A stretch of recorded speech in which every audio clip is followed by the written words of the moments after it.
Assalamualaikum mbokk yi ñu ngi leen a nuyu di leen dalal si Jollof Football Bantaba YouTube channel bi tey nag dañ leen amal a different type of content.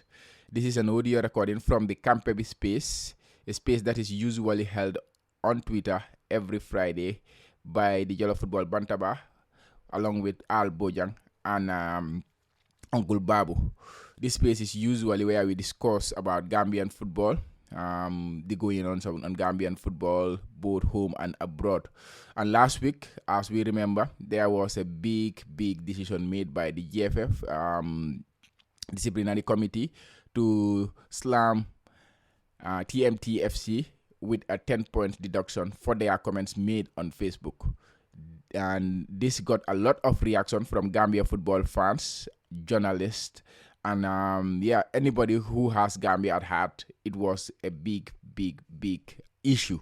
So in that space last time, we discussed about this the points deduction, and then got a lot of enlightenment from people who have a lot of vested interest in Gambian football and football fans, and people who are very passionate about Gambian football. So this recording is put together in this audio and then posted on the Jollof Football Bantaba YouTube channel. It's a very long video. It takes about 2 hours, people giving their opinions, but it is a well worth 2 hours to listen. And without wasting much time, I will just play the pre-recorded audio rather, and then please enjoy the audio. Thank you. Dega TMT mom. Masih muna bari wood kay. I know. Yeah. Maya na madega kay. Well, okay, then that's fine. I know there are a lot of issues around it. In as much as I'm not side but faulty, there's another side. It's a two-way thing, dal. I think and both parties could have done better. For the TNT post, it was done a week ago, or it can be even more than a week ago. Second to last match, second to last match, and then it was bad officiating. Guy, I'm not a video of it, so guy post ko send Facebook platform bi, and then they were talking about how poor the officiating was, especially with regards to the referee and the linesman. And at the end of the day, they've used an not an abusive word. Why they've used an unpleasant word, because a lot of people call it defamation of character, in which it is. Damn it, even to fake a digalasa. Why? To a governing body, it's definitely not what is expected of it from your stakeholders, because any stakeholder GFF. So I mean, no, and then anyway, quoting it, I don't think it's a big thing, because hustlers masking themselves in the name of Gambian football, depriving individuals to basically that no lafa lifine dal. That's the whole idea bulen nahari dal. So after even the GFF themselves pronounce TNT as a team that is being promoted to the 4th division. Bega am interviewer coach bi ak captain bi yep. Faté won nañ ne ñoo dañ am a pending case. Angali case upon case ci biir case la. Yow after boo defee sa pronouncement bi nga def yëpp ba def interview ak coach bi ak yow faté nga ne ñooñu ñu ngi am case bu jeexagut. Waaye yow dem nga all out in the public pour wane ne ñooñu they have already been promoted. Because man Japan post work on JFF Facebook Lee. They did have an interview with TNT coach bi ak captain bi on their promotion, and they will do the same with BST, which means that internally they even agree ne guy living ne. All of a sudden a press release came out saying ne the living team, the disciplinary committee ñëw nañ and they forfeit 10 good points from TNT. 10 for an act that is not committed by the coaching staff, neither the footballers. Because ñu ñoo nekk liggéey points yi.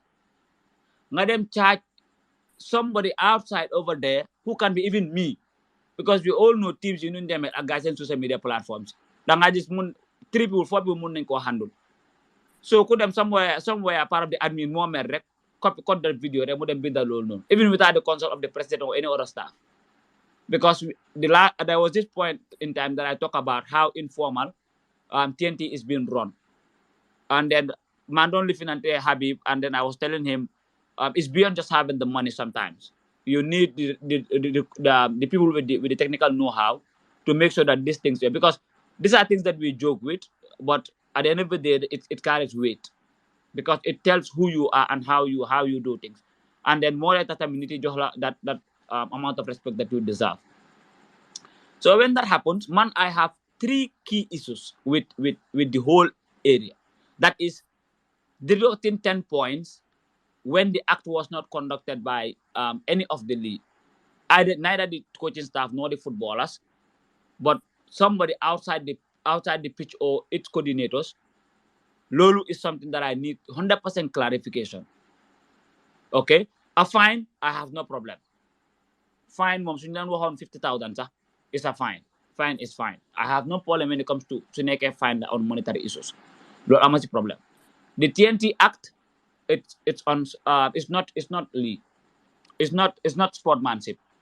Dega. Duma muna nekk borom kër ci kër bi and you still want to publicize me as somebody that is not doing exactly my responsibilities are. Ak nu fa munti demee sax. It's social media and it's public. Anybody else can see it and whatsoever. While on the contrary, on the other hand too, suñ ko buggee téye si foofu rek ne waaw because GFF la so war ñoo dem pump bad image. We have seen our very own national footballer Beck them na all out wax lu ko ne when they were stranded somewhere, and the same Beck that we're still calling into our national team. Beck dem nañ si stadium bi def na a non-sportsmanship behavior. Fans di ko doon address foofu noonu using abusive language donc def bu mu delluwaatee kër dafa def Facebook live mu nekk di saagaat, and it's the same Beck that we call back.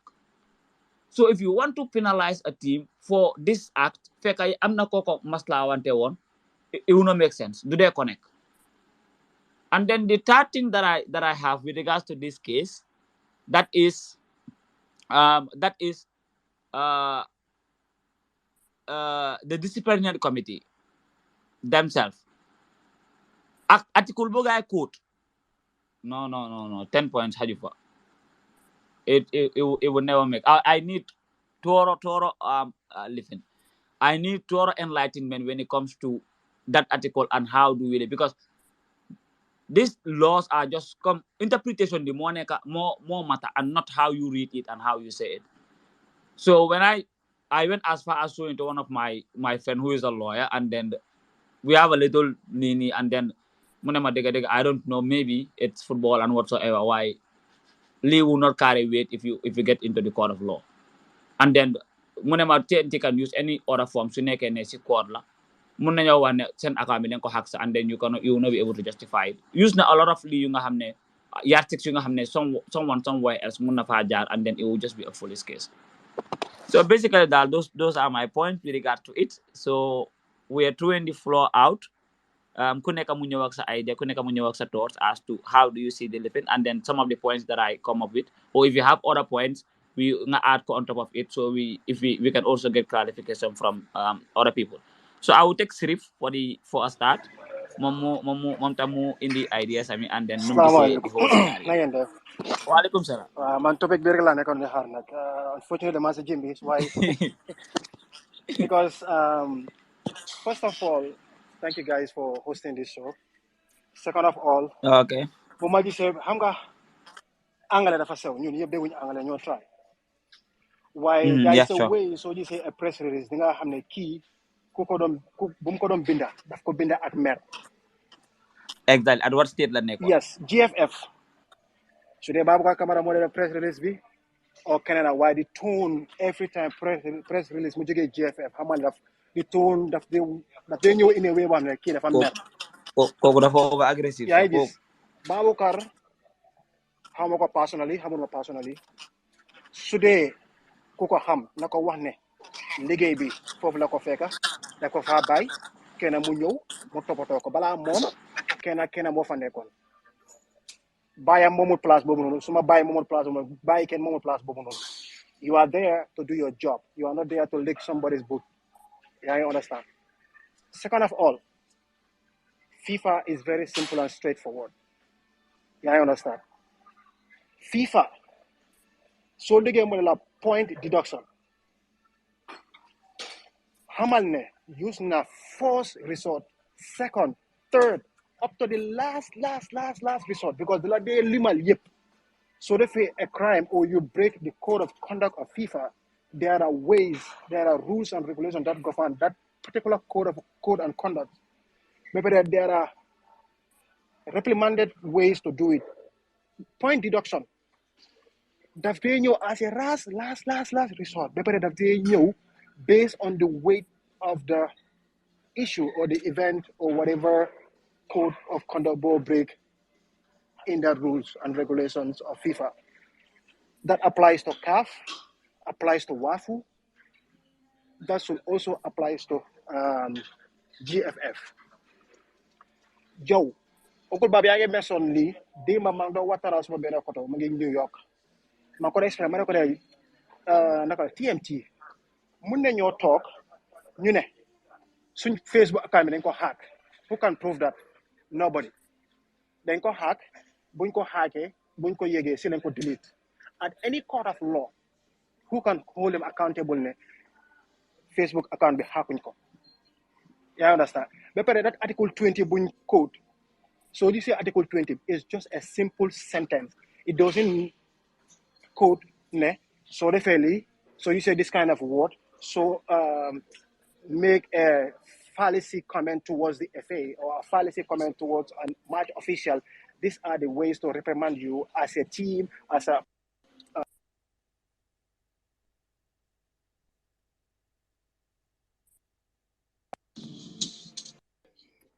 Okay. Sirifo, fa mel ni sa network bi daal wala bu ara America lu leen jot seen network bi naa du Biden moo war a joxe press release so waaw amee ñëppay dem offline de mi ngi waaye dugal mu ngi ñëwaat daa ma jëlaat ko yeah daa ma jëlaat ko mu jekkali mu ngi ñëwaat mu ngi send request léegi de aja bro boy ñëwaat sorry na dafa am ku ma kooloon so xam nga ok bàyyi man mu ngi bu ma xoolee affaire bi dama toog ma ree ma ne like GFF okay number one team bi send media social media handler bi su release a comment bi or a statement from the team on behalf of the team first so the English affaire then you issue like a press release you wax nga recti nga clarify what do you mean they will give you within like 48 hours to 72 hours or they will invite you for questioning ndax FFB def na loolu noonu daa defut ko number one number two suñ defee loolu noonu what was the outcome between the FF and TMT management with regards to the comment book jógee si seen Facebook page bi that's number two number three balaa ñoo def point deduction what are the other first, second, third, fourth, fifth options there before you reach up to a certain level of like the deduct by point? What is the first point of like reprimanding them? Is it the water ban send fancy closed door game, or is it the water charge guy financially, or is it send coach with an quarter suspend for number of games, or send media personnel with an quarter suspend for number of games? So they get point deduction ñoo na xamal ne crime boobu noonu xëjut Gambia dafa war a dem all the way to CAF to FIFA level ñu soog a laa mën a def point deduction lii dem na ñëw na Kaba setul si number one waaye ñu ngi wax ne Kaba moomam BK Milan so ñu ngi wax ne BK Milan is third in the table BK Milan ñu ngi wax ne mënut a ñëw second or first division so there is high chance ne suñ génnee TMT BK Milan ak Galaxy dinañ ñëw you understand so disciplinary committee how independent are they we don't know who selected them who elected them we don't know so these are the things yoo xam ne nit ki dañu war a bàyyi seen xel trop this nekkoon ne football yi Gambia bi kenn moo ko moom o kenn moom moomul ko Gambian bi moo ko moom ñun ñëpp ñoo si bokk ñun ñëpp ñoo ko moom lii dafa nekk loo xam ne dafa ruslu trop man ma génne ak suma comment on behalf of the team, they deduct team B, not 1 point, not 2 points, not 3 points, but all the way to 10 solid points from first a championship team to a sixth position in the league. Just take an example of Juventus. Balanyo did guy points. They make sure that they found them guilty on all the aspects of the case. If you look at them a court, CAS, Court of Arbitration for Sports, they cannot even help them because of they know that what they did is bad. Man, so on TMT, maham kena fuhuna moko advice ne, go and appeal. Soon banye, go and then appeal to the Court of Arbitration for Sports. It's free of charge. You'll have lawyer for you, and they will make sure that you have your points. So GFF will have to compensate you guys for causing that damage on the team morally, physically, mentally, financially. This is what I have. GFF is no good. This is the Gambian game. Is for all of us. Why should we run Gambia many? Send by your mom food team be send ya your mom team be can buy a momo team be can papa momo team be. Team B, Gambia, football is for everybody. You understand? Why, if you want to run football like a circus, you tend to be like the leader of the circus. You are the owner of the football in the Gambia. It's very sad. For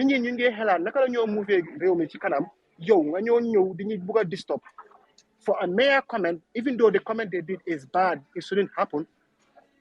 Charge them, fine them. They will pay for it because they deserve that.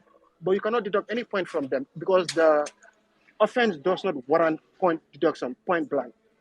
And then I'm sorry if I offend anybody here, though. Thank you. Thank you. Semua boy jual habis temu. Uncle Bow, Isap na pare peka defa good pen. Okay, jollof nyawal. I'm going to this other way. I think most of the things.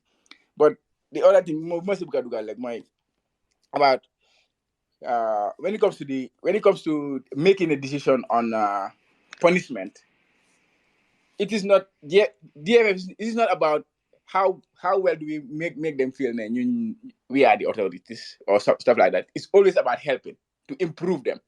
At the end of the day, how can we improve you guys?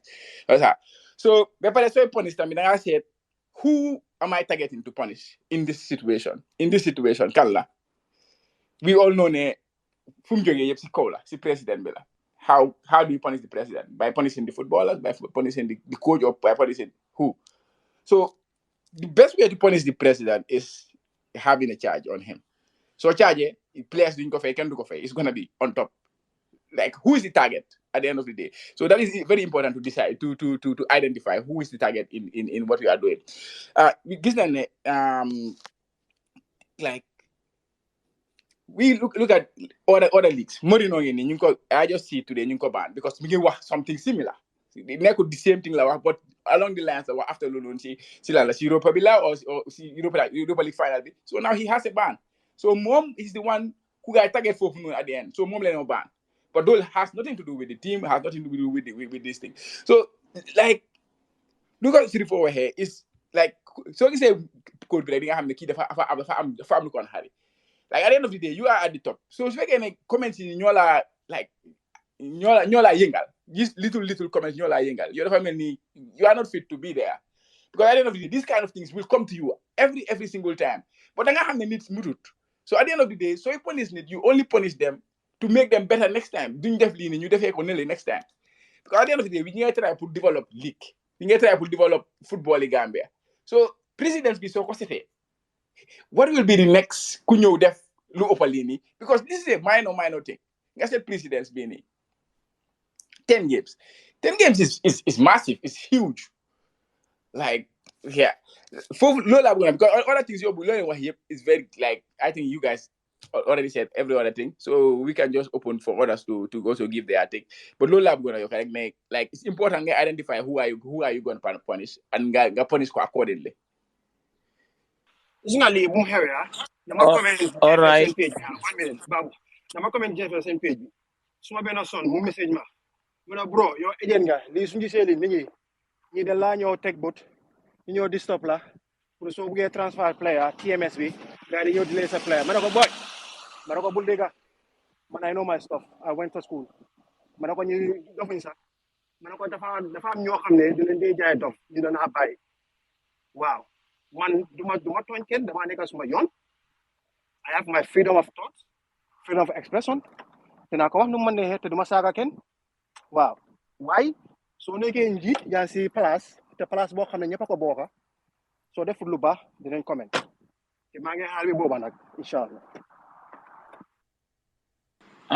Yes, so basically that's it. And you were concerned about TNT send living bi TMT send appeal bi. Yeah, guy dugal nañ appeal.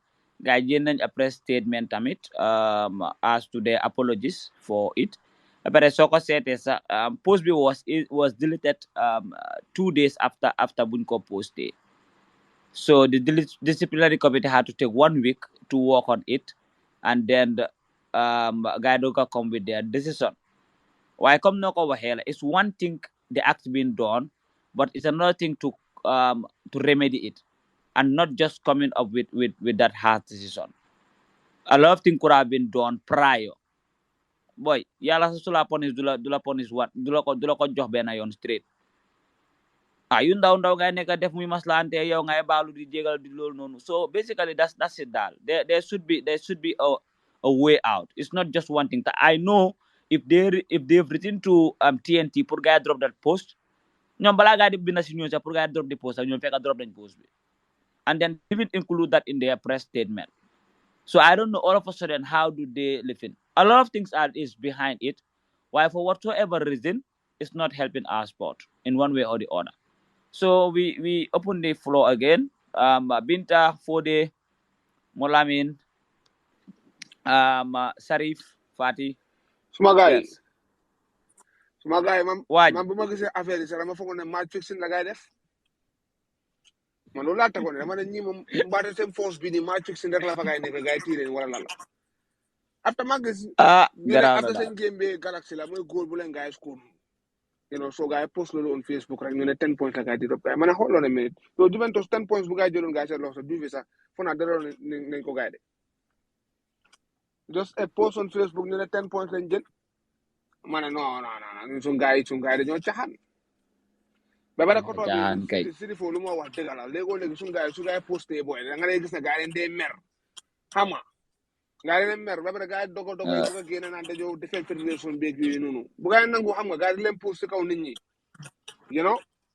ñoom tey ñoom ñoo faa liggéey waaye ëllëg feneen la gars yi di nekka xam nga ñu na gars yi nekka xam nga te ñoom ku si am problème nga daw si nit ñi pour ñu waxal la ak yooyu noonu so bu gars yi nangu gars yi leen dóor si kaw nit ñi da nga xam ne rek liggéey la gars yi def rek jeex na te GFF ñun la gars yi di liggéeyal ñun ñoo ko moom xam nga exactly ñun ñëpp dañ bëgg suñu football dem kanam xam nga so lu ñu wax rek lu ñu wax gars yi rek yokkute la gars suñu defee lu rafet dañ dégg rek suñu ne GFF def nañ lu rafet bu ko loolu lañ bëgg a gis waaye team bu es ñëw nii rek booy nga bëgg a dog baatam bi nii booy pam mu dee nii pam boy keneen su bëggee dugal si football bi sax Rudiger sax su bëggee dugal si football bi gis yi nii dafa ne gars yi ne ndeke ñi sérieux ne wante dëgg soo xam nga soo leen war a bàyyi suñu yooyu noonu non team bi foog naa gars yi ne appel ne su gaay appelé su gaay nangu na gaay yóbbu gaay kaaf su paree yóbbu gaay FIFA fu mu munti dem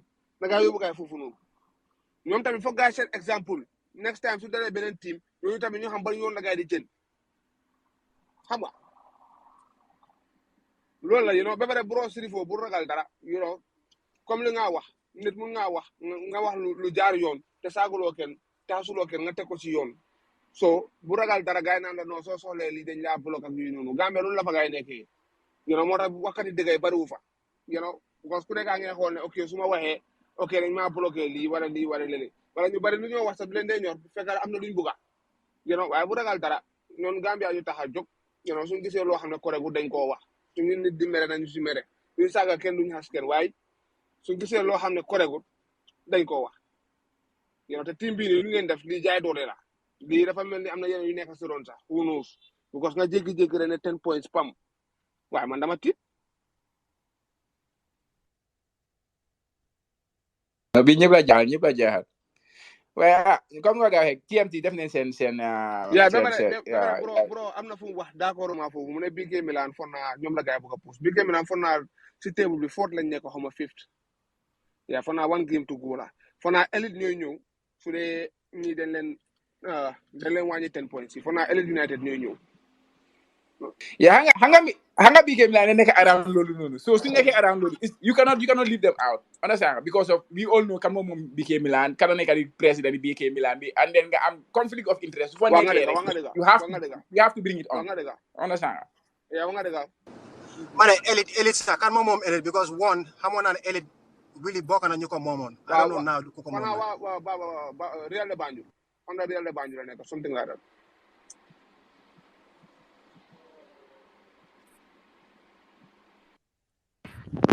Why Space TV lum nega di post dafa melni guy GFF then you know they get backtrack me on same decision bi so legi dafa melni guy you know waaye loolu ñi duga nen but I've not get the official Space daf dee am official information nag waaye loolu official agul so dinañ xaaral waaw waaye daf dee am information nag okay am na ko duga waati saas da but saas bala nga duga ha ñu check Fodé Binta and Sirifati. If you guys want to comment, then we can take SARS.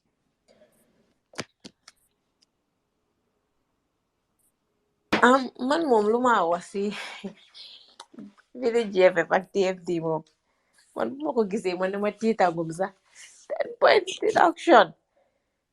Xam nga Binta même wante ko balaa maa fàtte boo bébé fixo si TMT fo na gaa ngi play Saturday BST ñu ngi play Sunday loolu normalu de. dañ change fixtures yi change nañ ko léegi Sunday la gay di play. Okay, cool. Anyways xam nga comme soo gisee ñu war a deduct anyway xaaral man bu ma gisee lu ma wax ma ne Juve suñ nekkoon di play si Ligue Gambia bi kon xanaa dañ leen di ban from football dañ leen di ban because ñooñu seen soo gisee ñu deduct on ñooñu I think 10 points it's because of financial fair play lu moo tax ñu deduct gaay so yow Jose May Facebook post nga war a deduct ñi 10 points kon xanaa su nekkoon yëfi financial fair play ak yooyu noonu moom da ngeen di ban gaay si football man balaa nga soo déggee nga deduct comme Chérif nu mu ko fi waxee dafa nekk kii si like comme bribe ak comme di register play unregistered players you know unqualified players façon yooyu noonu daal but yéen just a mere Facebook post boo xamante ne nii TMT according to post bu gaay make today buñ ko when it was brought to their attention gaay dañ order pour ñu delete nañ ko so at least man nekkuma di rafetlu gaay seen post boobu noonu loolu you don't do that but at least mënoon ngeen a fine gaay but ngeen toog like two days or a day pour ñu play seen last game bi ngeen ñëw naan da ngeen di deduct gaay 10 points loolu amul offensive loolu amul fen xaw ma fan lañ gisee lii nii and I would like to say this because see women's league bi this season ñu ngi gis Police FC seen jigéen yi ñu ngi attaque referee dan la gaay def dañ suspend players yi I think ñaata players lañ suspend not team bi lañ suspend or anything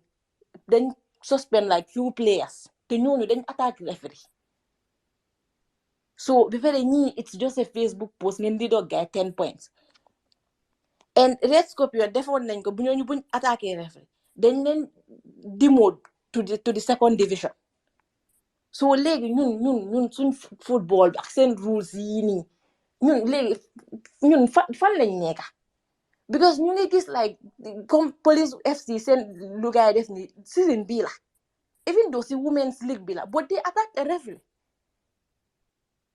ngeen dem suspend ay players ba pare player bu start everything sax wasn't suspended so meaning xamee wuñ kan la that says a lot about ñun suñ football.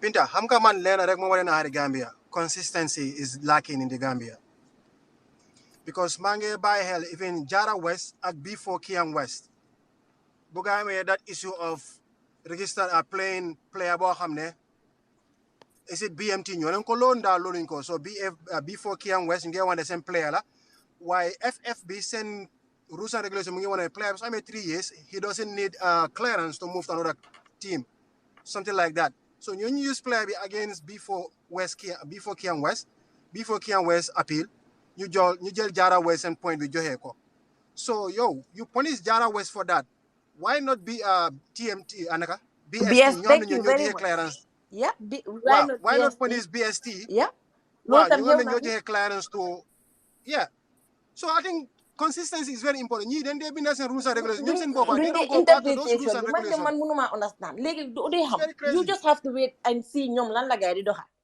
but when it comes to TMT lu gaay def TMT nii moom lii it's either ñu come up with another du gaay appeal nañ that's good man I believe ne xaw ma naka la ko gaay di defee de waaye 10 points yi suñ ko delloowutee gaay suñ leen di deduct tam du àgga 10 points deduction of points sax lañ war a jël teg ko fële fine leen gaay ne deduction waru fa man nekk bu ma eju fa gisee ne TMT printed 700 shirts pour seen final match day bi 700 shirts pour ñu give out to seen fans yi pour ñu ñëw support xam nga ñun ñoo dee jooy xam nga invest si nañ ñëw ñu invest in Gambian football and now we seen a young man investing in Gambian football xam nga ngeen di def yeena yi ni ko assez de démba ni ika mool xamoo faaten ne lii I have a friend kenn waru ko rafet this is wrong dégg la TMT post the media personnel post bu mu def noonu loolu it's not nice you shouldn't have done that but loolu tam waran ngeen di doog gaay 10 good points 10 points ma ne every day yaa ngi dem yaa ngi play every match boo nekk di play points yooyu noonu moo tax nga nekk di play so the points are very important ba nga xamante ne like this nonsense things war tax ngeen war a jóg ci seen points ma ne ba pare dinañ leen criticize ku bëggul pour ñu criticize a toogal sa kër man tey ku ma xamul amuloo anything to do with loo xam ne am naa si interest or lu ñëpp bokka la du ma la criticize si anything ba pare léegi ñu nekk foofu noonu liggéeyati GFF bi ku nekk am nga team let's say for exemple yaa ngi support Manchester United Chelsea Barcelona Real Madrid ñoom xanaa gars yi duñ leen criticize teams yooyu noonu ba pare yéen ngeen si duñ leen criticize ngeen teg ko fan people will criticize ba pare lu si gën a sad comme ñoom they don't see those people as like as critics but haters man noonu laa koo gisee comme like soo criticize ñu foog ne kii moom def ñoo bañ ak yooyu noonu fekk du loolu noonu dañ leen fa teg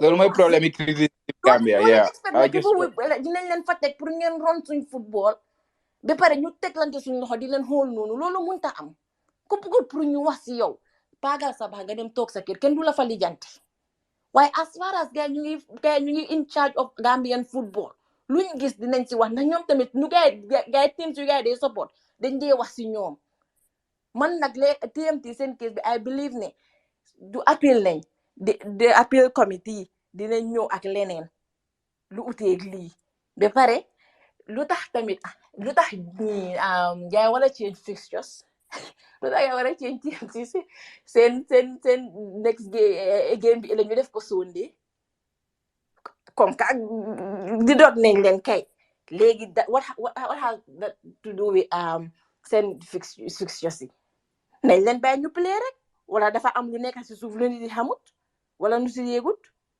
do the right thing for heaven's sake man sometimes dama dee what tamit TMT seen lii would be dinañ si jànga tamit suñ gis nga every football team dañ war a train seen media personnel si they should be aware of the Gambia football rules yoo xam ne ñoo nekk di govern suñ football tamit dañ leen ko war a xamal it's not ne dangaa jóg rek lu nekk nga binda dañ leen war a train ñu xam nekkut ne ku am sa internet am sa phone or whatsoever gadget rek nga dem di binda lu nekk dégg la 10 points bi moom dafa bëri ba pare ñun ñoo dee wax ne kaay na investor si ñëw investi Gambian football am nañ koo xam ne mu ngi ñëw di investi Gambian football TMT history dañ doon make 8 égaat Green tomorrow defoon nañ ko fi. But TMT draw rek lañ need, and then they will be champions of the second division. Gagne it. They need loan, and they really worked hard for it. I don't go for that try. So buñ def yii nii man I believe ne ay suñ appeler more, they will come up with something else. Waaye seen 10 points yi dinañ leen ko delloo. Te loolu moo war tamit. 10 points do 1 Yeah. or 2 points de. Dafa bëri.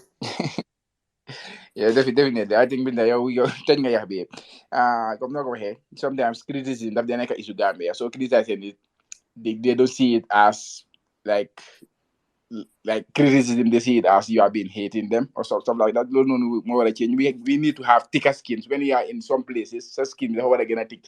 You now hip dan ko jele mudal them. You understand me? You are there to help. You are not there to fight with other people. But nakala SAS yaga na start. How much just SAS move after you do BI? SAS, what do you have to say? Yeah, nuyu naa leen, on lu ma wax fii nii like du bari noonu, maa ngi ñëw si Sirfo, Sirfo yow sa comment boobu noonu gis naa ko, and loo def, loolu nga war a def, lii nekkoon ne like comme nit yëpp dañu war a toog noppi di seetaane lii nii, because what I can understand is like this GFF, ñu ngi try di run suñ football living bi comme Gambian government be like Adama Barrow no more running office bi te li nekku di baax si ñun li baaxu si ñun like man li ma ko gisee sax I was contemplating I was just like I don't understand I was like I don't understand then after one of my guy mu screenshot li mu send ma ko after mu call ma mu ne ma ne boy gis nga lu xew ma ne ko ma ne loolu laa doon lifin nii sax léegi yaagut mu ne ma te gis nga that BK Milan mu ne ma gis nga président bi si boppam like shareholder si BK Milan and what I understand is like comme dañ bugg a try jàppale team boobu noonu team boobu egg then ñu fight team bala ma ne ko kon this is robbery ñii dañ rob ñii this is robbery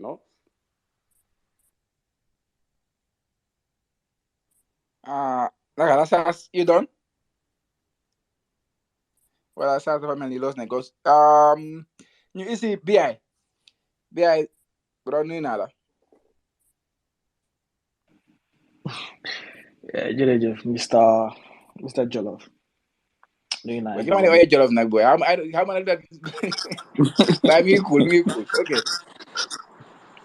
nuyu naa everybody on this platform dégg naa everyone ku nekk loo wax and of course ñu bari am nañ an opinion on this thing. First of all pour wala dégg bi it's a huge shocker particularly from naka pour man getting to hear about TMTs and point deduction obviously post bi gis naa ko and honestly speaking it was unwarranted for but immediately for now it didn't take 24 hours my guess guy delete ko but just to give a rundown of things because nobody knew finally it was their game against BST last week or what, but no, the game against BST was played like 3 weeks or 3.5 weeks ago on the 13th of June. Silla guy played this game, and obviously that same on the 13th, which was on I think on a Tuesday or Wednesday, Silla guy post this particular post, and the post was about them contesting a goal that was scored by BST because they believe that the goal was not a goal. And saying goalkeeper would have got game. But obviously, I am not one to say it's a goal or it's not a goal, but the opinion of objective people is there, for them to judge. Personally speaking, Purman, I don't think the point deduction is smart enough or is wise enough. But I guess based on what the GFF or the appeals committee or whosoever or whichever people you're talking a committee, you make that decision, maybe then feel like, okay, we need to take an example based on, okay, let's act on it and stop a precedence. Again, it's my personal opinion on mine. TMT has been doing a few other things, which for me are unwarranted for, and they should not have been doing. which involves actually, I don't know, influencing, if you like, or for lack of a better word, influencing results of opponents that they are playing against, or even opponents of BST, for example, giving the opponent some money. So I believe if the GFF were supposed to deduct them points, they should have or could have actually used that against TMT, but not a post on social media to say they're hustlers or whatever. Fine, the word may be wrong, and obviously, and the truth is, like they're actually wrong, to actually call them hustlers. Because we're all hustlers. Every single one of us, we are all hustlers on earth. Hustlers in different forms. Hustlers in okay, we all working for heaven tomorrow. We all working for hell, or like each one of us is all working for something. So put one more, we're all hustlers. But again, I don't think that's a good enough reason for GFF send Hamabi, just to fall on them like very harshly. Also, this not new body. They want a TMT should go to cars and this and that, which of course is their right. But TMT number one, then you want to exhaust, send rights of appeal. And rights of appeal it has to be with the GFF first. GFF first in the sense that obviously for Nasi GFF disciplinary code they have like three days, I think, Portugal like an appeal. So TMT, according to their Facebook page, they have filed an appeal, which of course is going to be considered. Now, I'm not again go on a Lutheran game new push from elect to Sunday. Man, small question mine. Obviously GFL Hamlin there is an appeal process going on. Why not postpone all the matches that are for either Saturday or for Sunday, particularly matches that are directly affiliated or directly affected, or let's say come match LAT or then opponents in okay, with their results is gonna affect this thing of TMT. Why don't postpone matches until TMT exhausts and appeals? But in the sense that, okay, let's say for example now you shut them to play on a Sunday.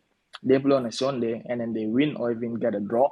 You crowning champions, and then next minute still the appeal committee sit over the matter again, and then you say, oh, New England did up 4 points or 5 points. Like, it doesn't make no sense to me. So it will have made sense to actually maybe in a way postpone indefinitely all the last matches until a decision is made on this TMT issue. But then we are going to face another hurdle or problem if, let's say, for example, even a point deduction, so like 1 point like that again from TMT, so it's still going to be an issue. So now it's either the GFF are just going to return back the 10 points to them, or I don't know what's going to happen. And I don't know if like how the appeals committee sat over this matter, because like I said, they had like 3 weeks. This matter of TMT sent post be happen on the 13th of June. So 3 weeks and a half is a long time in football, and is a long time on planet Earth. So now the questions for me are: not TMT were being served, like they were served with the decisions, of grants. Like, let's say, okay, appeals committee is sitting and matter will be over. Obviously, it's one thing appeals committee announcing, okay, near deduction points, but they should be served the decision of the grounds. Put one, okay, this and this and this and this and this is what we considered, or that, it's what we went through to actually reach a certain decision. And secondly, I don't know.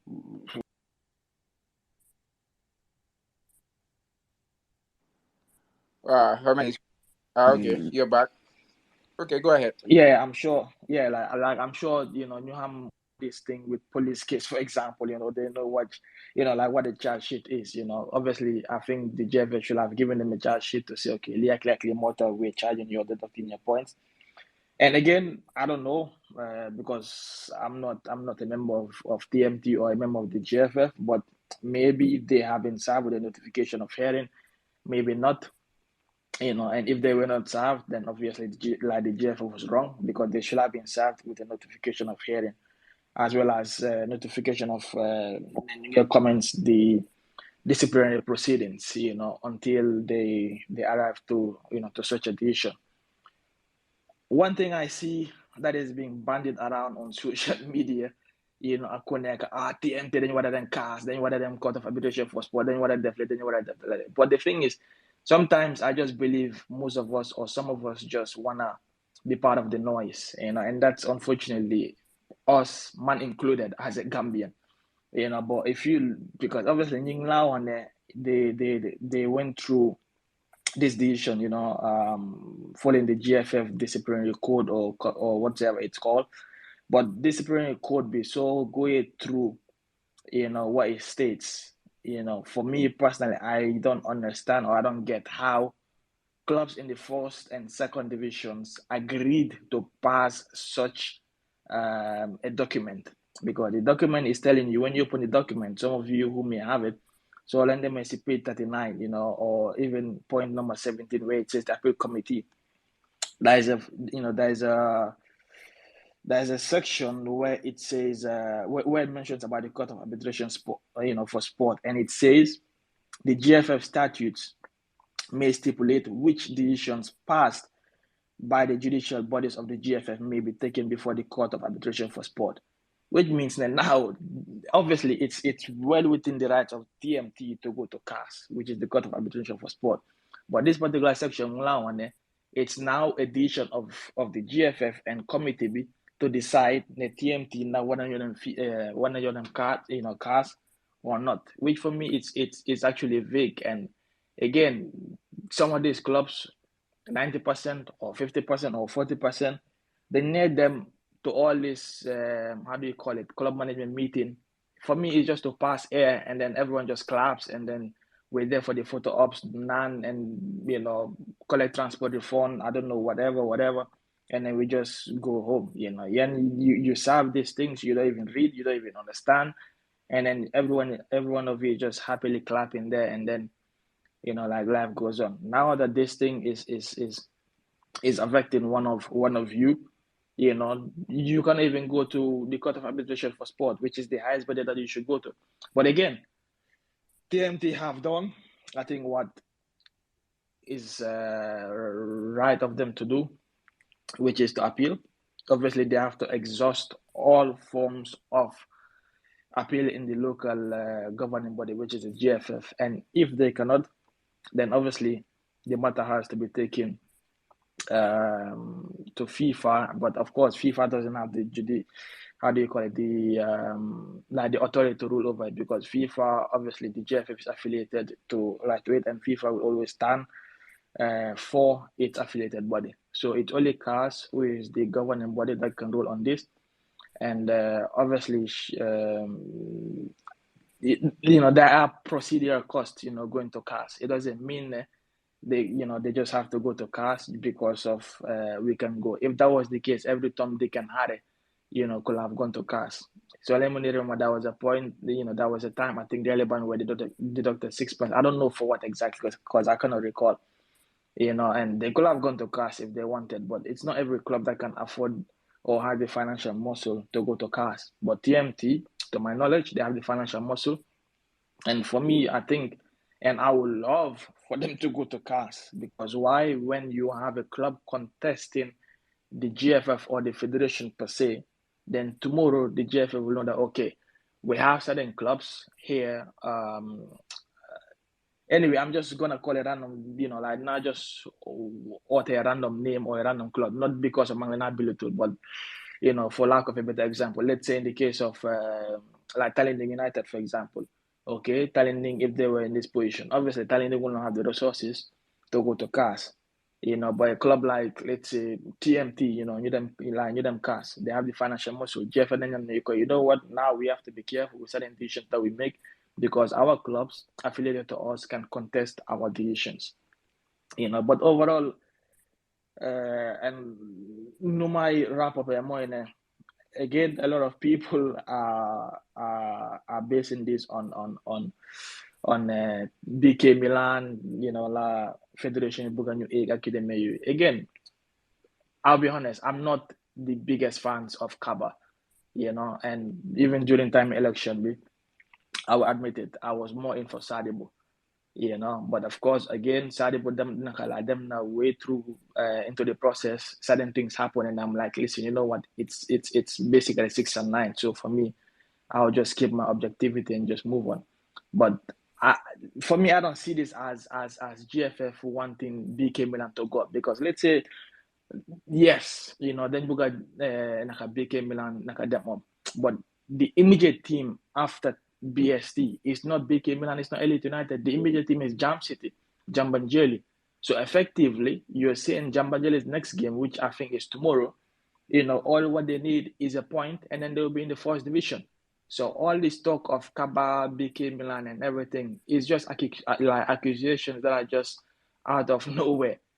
Yeah, in I understand. So I just believe that we should be objective in as much as we fighting for a cause. We have to be objective, You make sure that bunton nyenen or bunton kenen.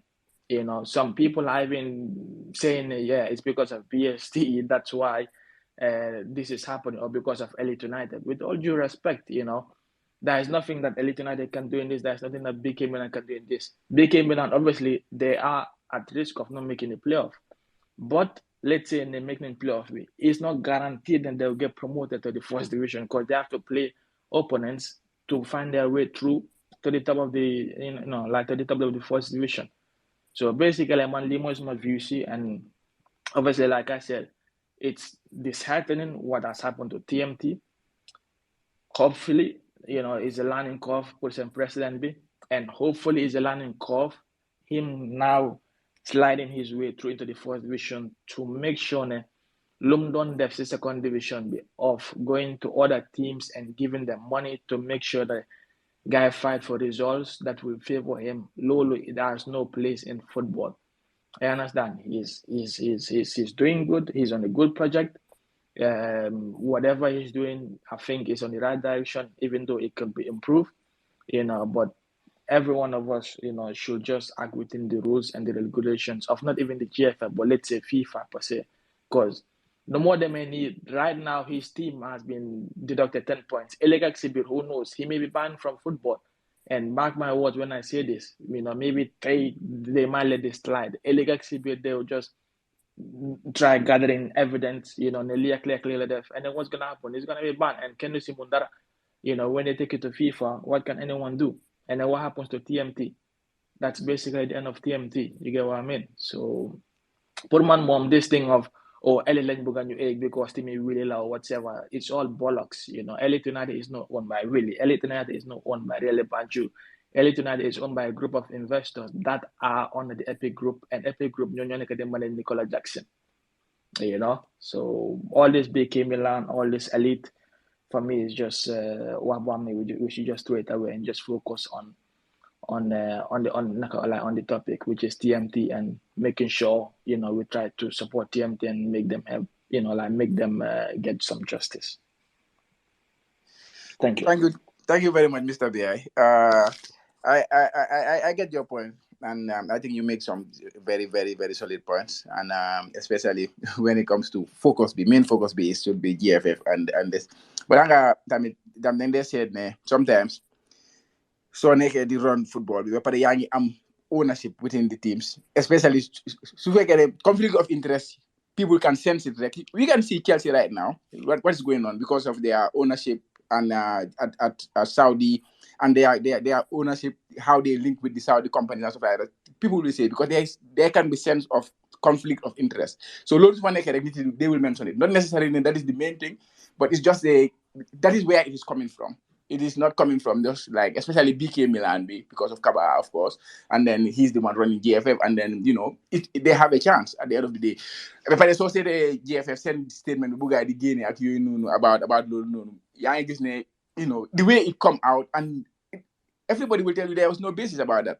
Understand? So for people to they tap into something. For me personally, I prefer to focus on BK on TMT and GFF same own thing. But it's difficult to just leave out that aspect of it. But I thank you for your take and the opinions. I think it's very good. I will just bring in Daddy, and then after I will bring Momoduba. Who else? Certify. Okay. Momoduba, just give Daddy and certify a few minutes, then you can do guys in join you. Daddy, okay, go ahead.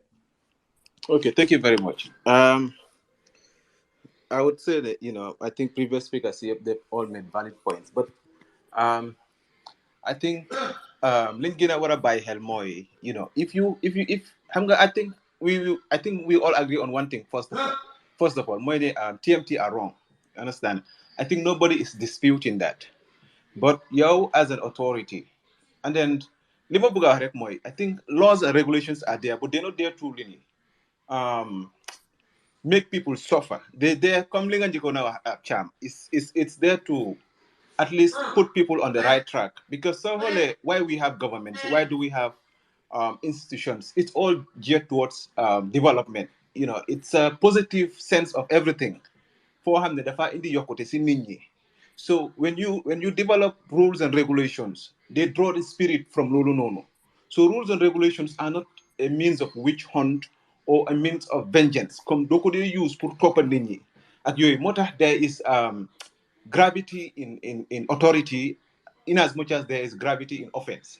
Comme lu nekk da nga ko put in the proper context of it ba pare tam da nga ko jox level bu mu laajte. You understand?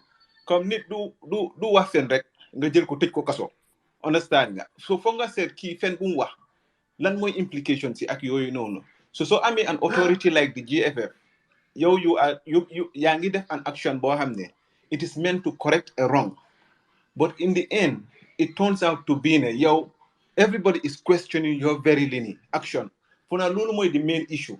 Because the main issue, ki mu ngi wax naka turat ku just wax ni Momodu bu ngi wax reactions yu nit ñi di am xam nga di wax ne nañ def case nañ dem to other higher arbitrations ak yooyu noonu, and also xam nga ñu ngi point into xam nga malice in the action di feel ne xëy na dañ ko def pour favor, but da gis ne that reaction nit ñi they didn't naturally just bring it out.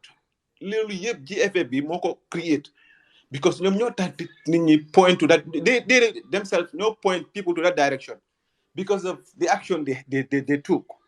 Understand that? Yow so ñëwé nga jël a point deduction. Everybody come, and then we live in a world where it's a global village now. With 1 or 2 clicks, people can make references. People can even educate themselves on what issues are. So you don't take people's intelligence for granted. Ak yooyu noonu so doo mën a ñëw nga def ñoom li ñoo reference sax après mu ngi man bi ma ko xoolee I felt that there is more to this than just a Facebook post. There is no way on earth yow nga def a Facebook post boo xam ne I don't even see, let's say it's not even serious, because so in the constitution of GFFB they talk about what is a serious violation or what is a repeated violation, but when you in the consequence of sanctions you would have followed in the event of those things. So if you look at this post, it doesn't even qualify as a serious issue to begin with. Is it wrong? Yes, it is completely wrong, but you can only classify it under criticism. It is misplaced criticism, a statement and therefore, when you look at that as a responsible entity or a responsible authority, then you have to show key, have missed the way. How do I bring him or her on track? Then apportion the necessary sanction being well received. And I think at most what you give these people is a warning if Sufekene is the first time. And if you want to send a serious message or a serious example, the best you can do is find them. Understand that? But point deduction, but time so punish entity. Don't just let nga punish ñep. Yow suñ ne kër bi ni sàcca moo fa dëkk doo ñëw jël kër gi yëpp xam nga punish them because dañu am sàcca or family bi dafa am ku fa rey nit doo ñëw jël family yëpp nga lii nii punish them ak yooyu noonu. You look at the very entity boo def lii nii bi naka la tuddaat issue bi nga address ko accordingly. So this was a social media post and social media account boo xam ne kenn xamul sax kan moo ko nekk di handle ak yooyu noonu. You find these things, and then you look at process. Because look at a worry more. You don't have, because some guy TMT is a different entity than GFF. And then more than nit ñi gën a am interest and stake in GFF than TMT. TMT is a private business. But GFF, these are elected members, and within their responsibilities, you create committees. They nominate people. You fa nekk di command to lini because yow su fekkee ne yaa ngi wax, and then the disciplinary code bu ñu wax ni, it's a carbon copy of what you have on FIFA, and that is nothing wrong because that is how people develop laws and regulations. Then could they mirror to international laws and regulations because they help more when issues of these things happen, it can be handled internationally, and that is the essence of tailoring down, international rules and standards to your local needs. Yeah, I understand. So therefore, linga def me, it is going to be judged against land money around the world because it's the same sets of rules you can apply. Yeah, I understand. So they may in the FIFA disciplinary code, it's the same thing. That's just what they have there. But ñom li ñoo even reference that article 20 doo ko dee mën a xool sax nga xam what is the link between ñii liñ action buñ def ak article 20 li moo wax. Yeah, I understand. And then loolu lim dee def mooy it questions people because they gain a confidence in people in your competence to actually apportion penalty to people that are fined as offenders ak yooyu noonu. And that is why people are crying ne ñii su fekkee ne defuñ lii nii sax nañ dem kaas ak yooyu noonu. Let them go and seek higher authorities for redress ak yooyu noonu. And then they're saying let them fight it ak yooyu noonu because they feel that there is injustice ak yooyu noonu. But how would you, because there is a very big gap between what they are accused of doing and what they are being charged to pay for that. There is a very, very huge gap. Understand? Everybody has Aleni talked about it. Why would people, have the face the penalty of my deduction? Of course, it has to have a bearing on the game of football, or the activities that surrounds the game of football, to give them an advantage against their opponents. But we're talking about opponent ñoom seen boppa biñ defee publication ñoom seen boppa ñoo reference the Facebook post. Di wax ne Facebook post bi nii moo tax. So people are not going to look anywhere else. They're just going to focus on the Facebook post and then tell you, diga, yo linga def, there is no.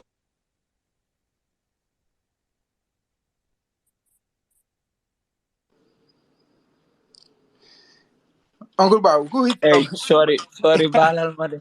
Yeah, hit Dafa am affaire bi. no, GFF li binta la doon accept. So me accept nga ko so ma click mute bi. Balal ma, sorry bro. GFF defaat All nañ right. pause de si Continue, I Hasu. didn't Ñu ne realize. lan harama daw fa I ñu indi didn't ko. realize that. But I saw. ñu ne I just saw. I saw the post in apology, TMT, and which shows maturity on their part. I think at this point, when you expect GFFB, it's to accept ne. I don't know why they did this in the first place because it is very hard to understand. How can you do something like this?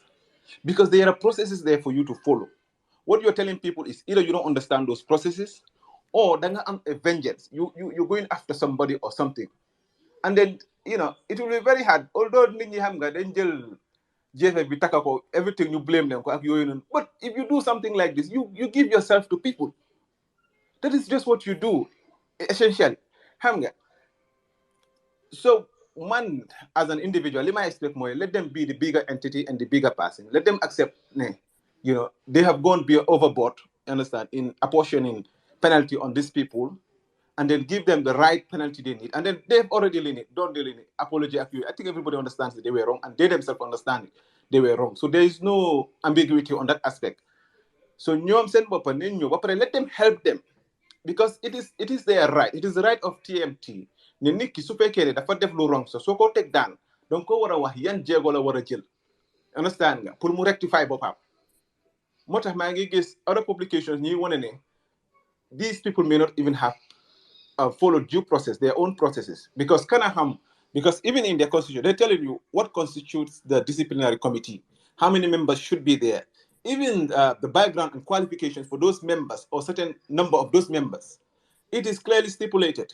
All these things could be challenged. So they just want to be hard. I mean, TMT, they want to be hard. They can challenge all these things. And you would wonder if they have even been informed. Because so they may court, it's a court of law. If you do something wrong, they serve you. They tell you in a common answer, come and explain yourself ak yéene suñ la joxee penalty sax dañ la dee wax ne war ngaa mun a appeal in this place and this place at least if you feel ak yooyu noonu and they show you evidence of lan nga def bu wrong ak yooyu noonu and then you have a case for yourself lii mooy justice. This is how you give people a hearing, come like the opportunity to explain themselves ak yooyu noonu but so to be rek I think the main worrying aspect is kind of def leaning, and GFF should come and reassure confidence to the public because nit ñi foog ñu wax because they have a stake in GFF. They may not have a stake in TMT. People may have come like ni ko dee waxee be supporters of TMT ak but they don't have stake, you understand, to make certain claims or ask for certain demands ak from TMT, but they have that relation publicly. I mean, they have that relation with GFF because ñun mënuñoo tàggaale suñu boppa GFF tam mënuñoo génne si seen boppa, you understand, because they are serving this population ak yooyu noonu. But what people don't like to see also is injustice, even though people are wrong. I think we have also seen these things, even at the level of government ak yooyu noonu, and sometimes you would understand why these emotions are all coming out. I think it's the worrying part for me, it's personalities yi fa nekk because people are not really there to also pamper your egos ak yooyu noonu. So fa nekkee sax people will always criticize because that post is not a lady, it's not a cause, it's a reaction. So that more cause, the reaction for that post is what needs to be investigated ak yooyu noonu. And when people have these issues, you have to listen to them. Lolu, it's part of the responsibility of GFF. Nit ñi dañoo am seen naxar, ñu am seen confusion, ñu am seen frustration. You have to be the bigger entity pour nga accommodate all of these things. You should not always see yourself as a rival to people ñi nga nekk di saab. Xam nga, people may even have the misconcept of these things because ñoom suñu amee lu leen ne si yow la moo jóge, suñu amee lu leen naxari si yow la moo jóge, and then they have to come back to you for redress. So moo tax da nga war a am all these aspects to play. When people come to you for redress, you have to accommodate them. And when you are wrong, you have to accept that you are wrong. Because nobody is above being wrong or, or being perfect. You cannot be perfect in all aspects. So I hope, I don't even think this will go to cast. I want to believe there are sensible people in GFF who would call their colleagues to correction and tell them, they are wrong in this aspect. It doesn't mean that vindicate these people, TMT, from any responsibility. They would still have to be served, because they're wrong in the first place by saying, man, people can say if you hustle, I say, man, you rappers in you all the time, I'm a hustler, I'm a go-getter. Okay, as a hustler. On a lighter note, but you don't have to make issues out of Lulu. And then what it does is, GFFB is run on people's resources. All this time, you understand? Create a fiasco on a very little thing. Okay, that's just all I wanted to say. Let me just cut it short. People have their own thing. Well,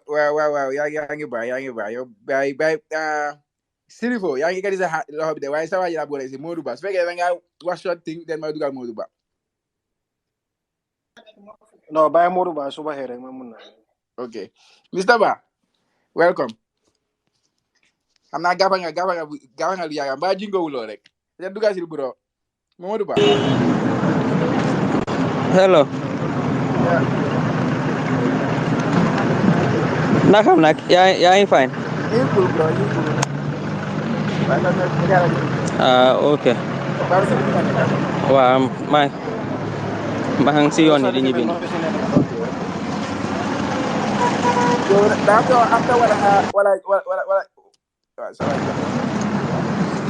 what you want to give your opinion now? Because if I not buying her body, you buy like you so again. Boy, mo sa connection bahut. Okay, Silvo, do guys content.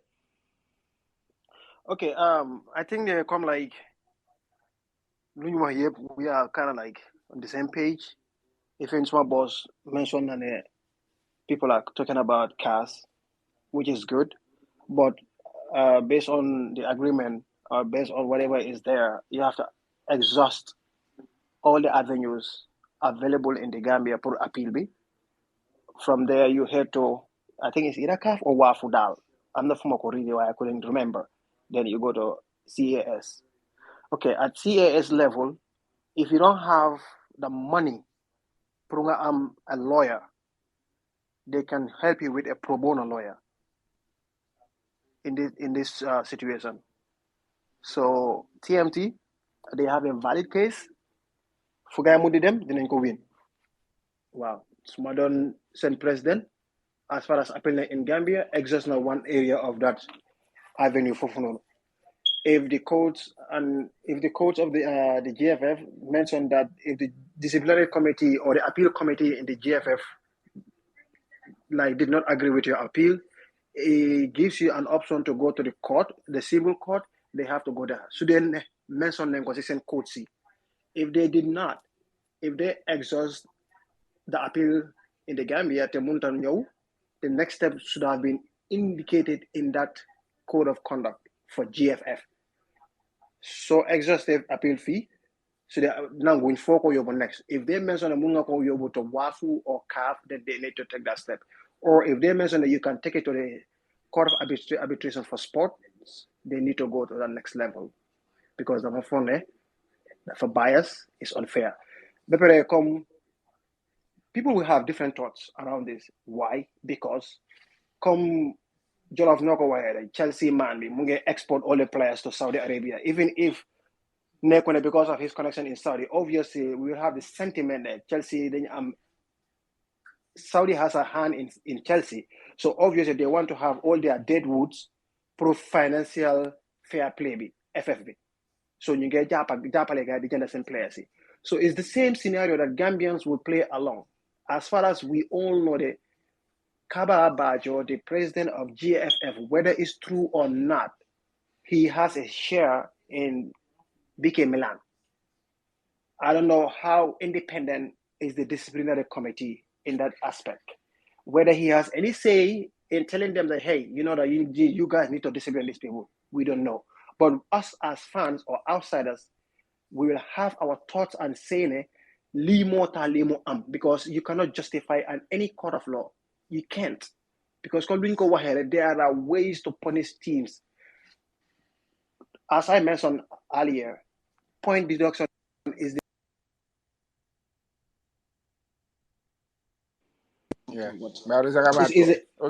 is the last resort of punishing teams.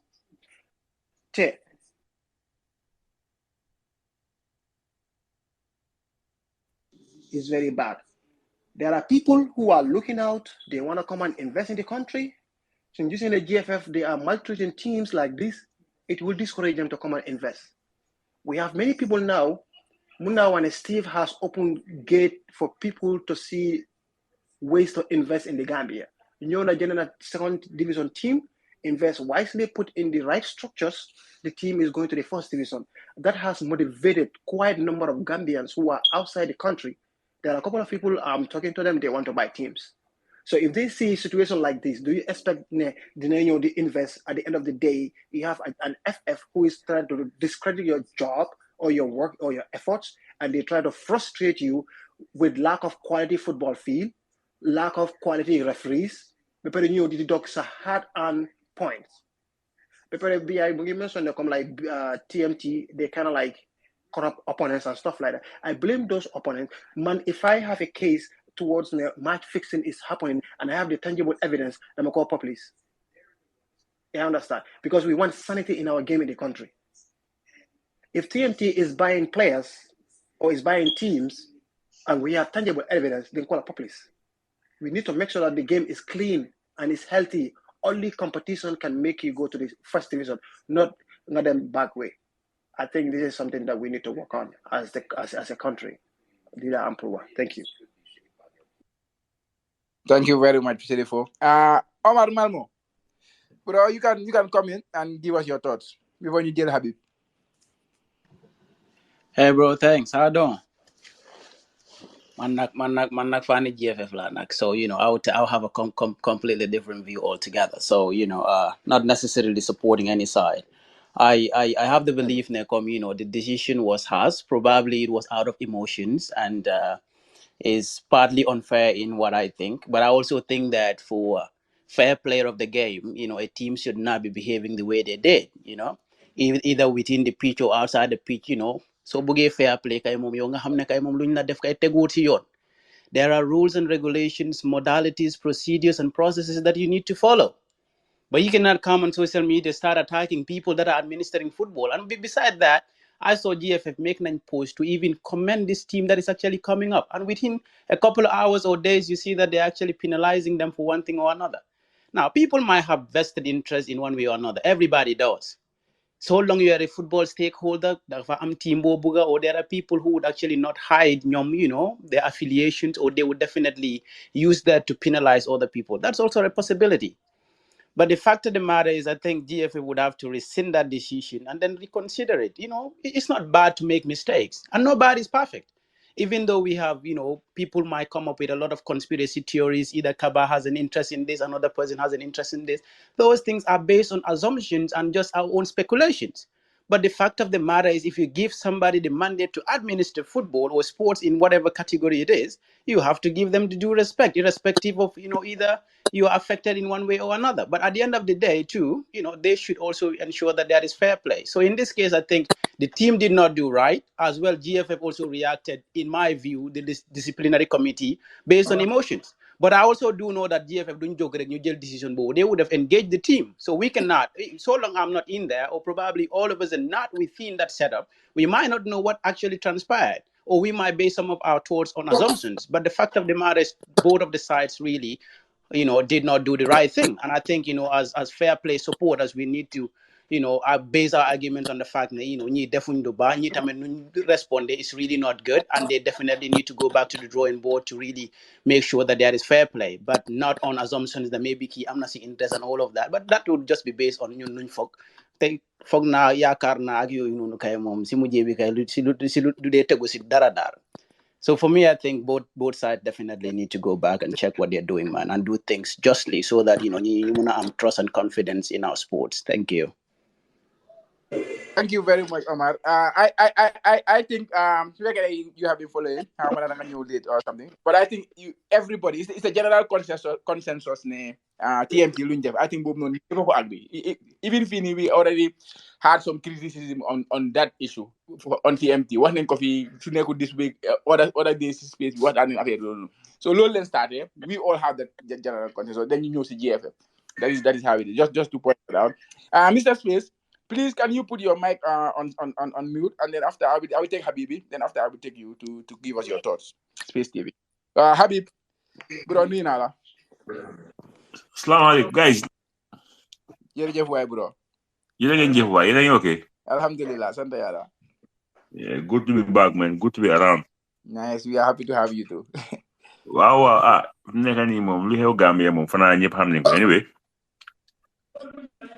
to start with, balaa maa sori li nga mujjee wax loolu lay digal rek. Everybody ko xam ne is a football fan or a supporter or whatever you might call yourself. ñëpp xam nañ ne TMT seen post boobu noonu was unwarranted.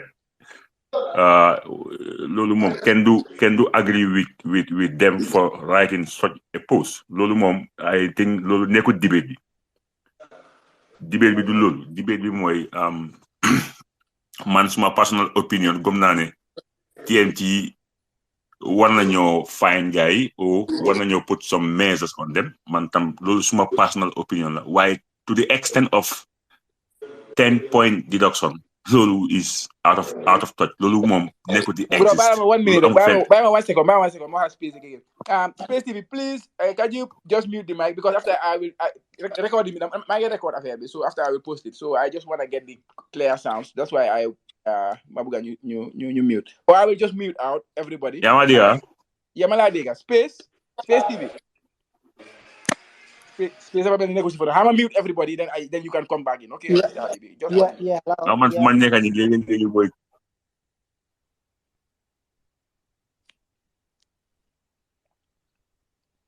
Okay, Habib.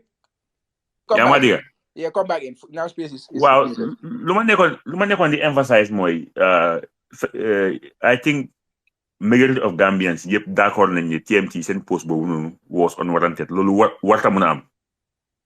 There was no need to do that, even though xam naa ne kooku daf ko def in the heat of the moment. ñu ngi play against their rivals, ñu lose, ñu feel unjust. Waaye loolu mënuñ ko justify. Kenn mënta justify ne TMT lu ñu def dafa correct. Lu nit ñi mënta understand kañ mooy 10 points yi fan la jógee because most of us xam nga world football dañ dee follow yareen si game bi waaye pour sax ñu deduct la point loolu is you have to do something very very heinous pour ñu war laa mën a deduct point so 10 points yooyu noonu moo indi all this noise and I think GFF have to understand one thing ñoom ñooy run football ñoom ñooy di bosses dañ war di dimbale teams yi lañ educate si lu bëree bëri sometimes teams sax mun na moo def loo xam ne it's unacceptable ñoom GFF war nañ laa mun a oo xam nga teg la si yoon guide la this is what we expect from them moo tax there was a time maa ngi dem si daan benn match Talinding ñu ngi play xam nga ak ban team in the second division Papa Gassama was the referee waaye gis ne si biir game bi he was refereeing waaye mu ngi advise players on some of the rules so loolu lañu expect si GFF ñuy def so 10 points yi mooy indi coow li te foo naa ne ñoom war nañ koo mun war nañ koo mun a risin lii yëfi Gambia la ñu ñëpp benn lañ and Gambia ku xam suñ football nu moo demee lately gis na ne investors yi nekkuñ di ñëw soo xoolee our main teams yi yaagay ñoom Gamtel ak Ports ñoom en force yëpp léegi jël nañ step back nekkuñ di spend the way they used to spend in our football so suñu gisee a team like TMT ak Galaxy ñëw with something different xam nga change invest better tey ñoom ñaar ñu mën a eat because they earned it you know they deserve to be where they are today so ñooñu dañ leen war a encourage surtout maa koo xam ne is a first time offender just man dama feel ne post boobu noonu bu mu xamu ne mun nañoo oo gars yi advice ko moom si boppam di team owner wan ko ne lii going forward warta mun a amaat yow you are a young Gambian doing something really good and ñëpp gis nañu TMT right now not long ago gis nañ ne ñu ngi start di génne players te ñi nga xam ne are close am nañ information ne more players will be leaving the Gambia from TMT so I think TMT and Galaxy set nañ the bar really high so te dafa tax other Gambians around the world or in the diaspora or even at home or even players or ex-players yëpp ñu ngi thinking about coming to Gambia and xam nga am a team pour mun a xam nga support the youths ñëpp xam ne Gambia amul liggéey and sports nekk na department boo xam ne mun naa create a lot of employment and then every single Gambian bu turn pro you all know what does that mean sa family bi xam nga things dafa am but to cut things short GFF they have to be thick-skinned you know ñoom nekkuñu Adama Barrow is the president he controls the army and the soldiers but every day Gambians they dem toog si plateforme bi wax seen naxar si dëkk bi that's the way it should be man in as much as nit ki saaguloo ko rek war ngaa mun a wax sa opinion so fekk ñoom tamit ñu xaw a thick-skinned tuuti ñu allow nit ñi ñu wax seen naxar it doesn't mean ne dañ la bañ but yaa fa nekk you know Sidiki nekku fi kenn di wax affaire am Kebe kenn di wax affaire am Kaba moo fi nekk so people must talk at one point Kaba du fi nekk kenn moo ñëw so it's a continuation but fekk ñu thick-skinned a little bit and then ñu dimbale team si dimbale mooy soo nekkee a first time offender war nañ laa mën a oo State House sorry fii GFF House nga ñëw ñu advice la ne la lii bu ko defati ba pare ñu jox la fine boo xam ne is very reasonable but 10 points loolu moom definitely dafa diis and people like myself man I lost it when I saw it so xëy na sax léegi ma wax loo xam ne dafa xaw a am kaane all over but maybe it was in the heat of the moment waaye GFF ñoom ñi nga xam ne ñoo doon suñu football they should be more accommodative and then xam nga at the end of the day Gambia mooy win and then man dama gis ne TMT bi then they should be given chance and then na GFF just jéem a wàññi xam nga ñu bàyyi mu sedda ñu bàyyi leen ñu xam nga ñu enjoy the moment they earn man loolu laa si gis waaye it's nothing personal nag Gambia nag dafa dee waxal mooy dëkk boo xam ne soo amee sa opinion de laa ooyee a hater waaye xam nga ñun suñu maas gi ñun we are not bothered with that because deep inside xam nañu ñun nekkuñu haters amuñ time boobu sax but dëkk boo xam ne la soo amee a different opinion with the others dañoo fa ne da nga iñaan moom is a word bu nit ñi dee use if you have a different opinion but ñun xam nga Gambia moo ñu ko jaral we are ready to talk anywhere amuñ xam nga duñ jël a back seat because bu ko neen Gambia mel ni ñoom Sénégal ak other places te loolu noppi du ko indi waxa ko indi waaw so xaaral ma emako foofu waaye bu ko naa daal GFF ñu baalal TMT def lu yomba TMT xam nga ak Galaxy they just have to be there ñuy play off si soo gisee ñëpp ñuy point fingers di wax ne di si blame other teams man I won't go that far because BK Milan were in the first division Kaba is the president, Cho is the owner. So if they were powerful, BK Milan do watcha. The constant Hawks do watcha. Young Hawks, if they're in the system, but Hawks is going into the second division. So man, I'm not gonna say they are trying to favor BK Milan. I'm not going that far because BK Milan were already in the play of sports before Lidi Hell. So man, do ma dem foofu. Man fu ma dem moy rek na GFF balal guy, you them no controversy league with them. Thank you very much. I think you said it all. It's similar to, I think the key thing here is almost everybody could know the same line la the same line la and so if you the same line, you get them the other way, then you really have to look at yourself.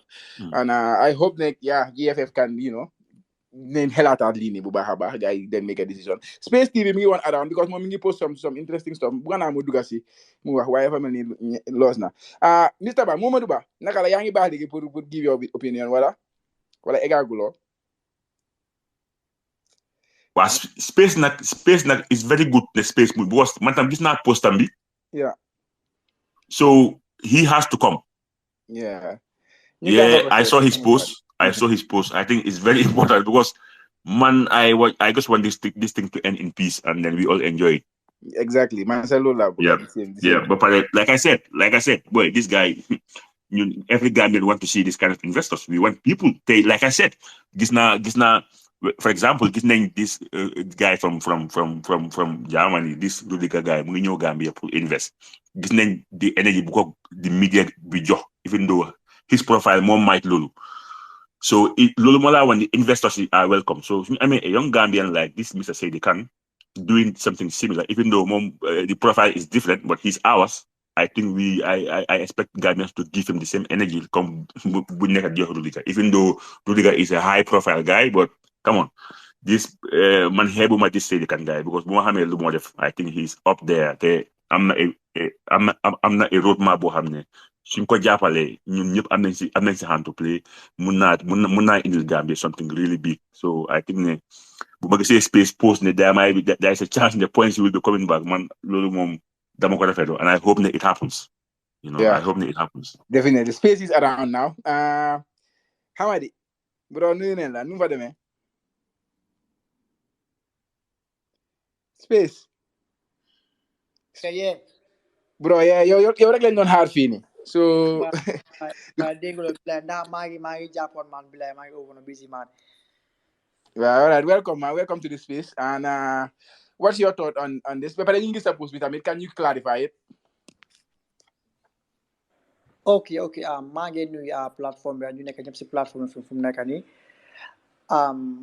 fanaa man lu ma wax daal nekkul li nga xam ne luy bari la lu ma am pour wax rek mooy dama am information ne GFF 10 point buñ jëloon si TMT ne comme dañ ko delawaat gaay te right now comme duñ ko publish right now ba after lañ ko publish but it's something nga xam ne comme luñ confirm la and ku ma jox information bi is a comme concrete information la ma jox moom jokkoo naa ak moom te ni ki nga xam ne comme ku ma óolu la ki nga xam ne yàgg naa jëflante moom comme one of the heads in the TMT team la nekka so moom maa jox information bii nii but dafa ne comme GFF ne comme ñoom right now comme duñ ko publish but dañ ko delloo gaa anyway daal but they will publish it later probably tomorrow sax mun nañ ko publish.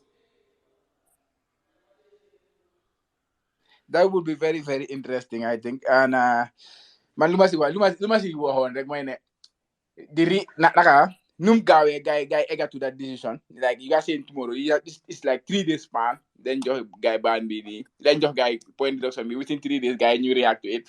Man, so you don't react to everything Gambia like that in that short space of time. I think ne dëkk bi na sorry, but yeah, it's very nice. It's very nice. Ne gis ne guy realize ne they were lu guy def it was over the board. Ne guy different go.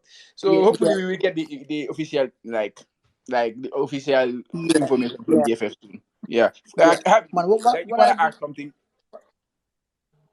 What I Okay, believe, go ahead. so we say guy jema settle matter being as soon as possible.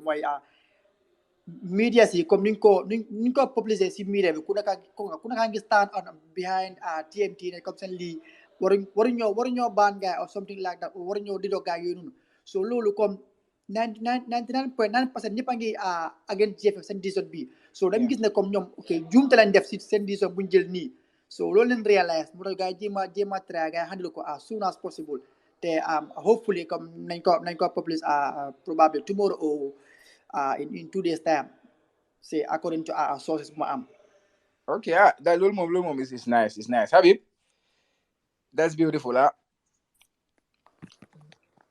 I'm got one thing la nit ñi fail to understand. Yow fii kenn du dee fal boppam.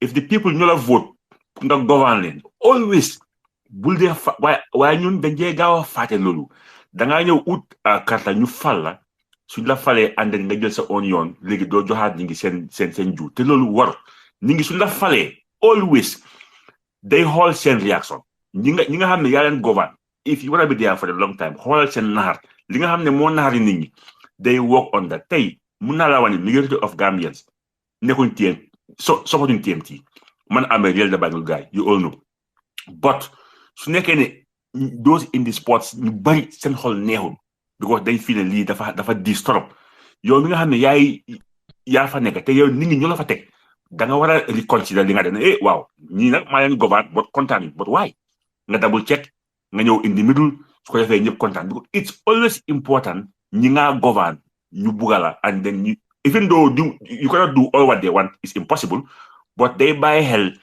there are things yoo xam ne mun nga koo def nit ñi kontaan du wàññi kenn dara and I think GFF are in that position foo xam ne lii mun nañ koo def mu sedda guy and then ñu woon team si going forward ne lii boo gisee ngi def ko nangam but going forward teams if any team does it or even they can even go to a level whereby mun nañ koo include sax si rules mu gën a leer because soo xoolee si rule bi is not clearly stipulated dafa xaw a ibbeeku trop but going forward GFF am nañ chance pour ñu kontaan loo many sport fans I think the few ñoo xam ne ñoo si bëgg a kontaan moo xam ne xëy na dafa xaw a fii ba seen team si but in general terms I think GFF lii mun nañ si def ndox bu sedda ñëpp kontaan and then TMT tamit like I said bu ñu fàtte ne what they wrote on that page was not acceptable it has to be said nit ki soo bëggee aate nag da ngaa wax ko tooñ that's how it goes waaye dañ feel ne luñ teg gaay dafa di so space lu mu wax ni I hope ne mu nekk dëgga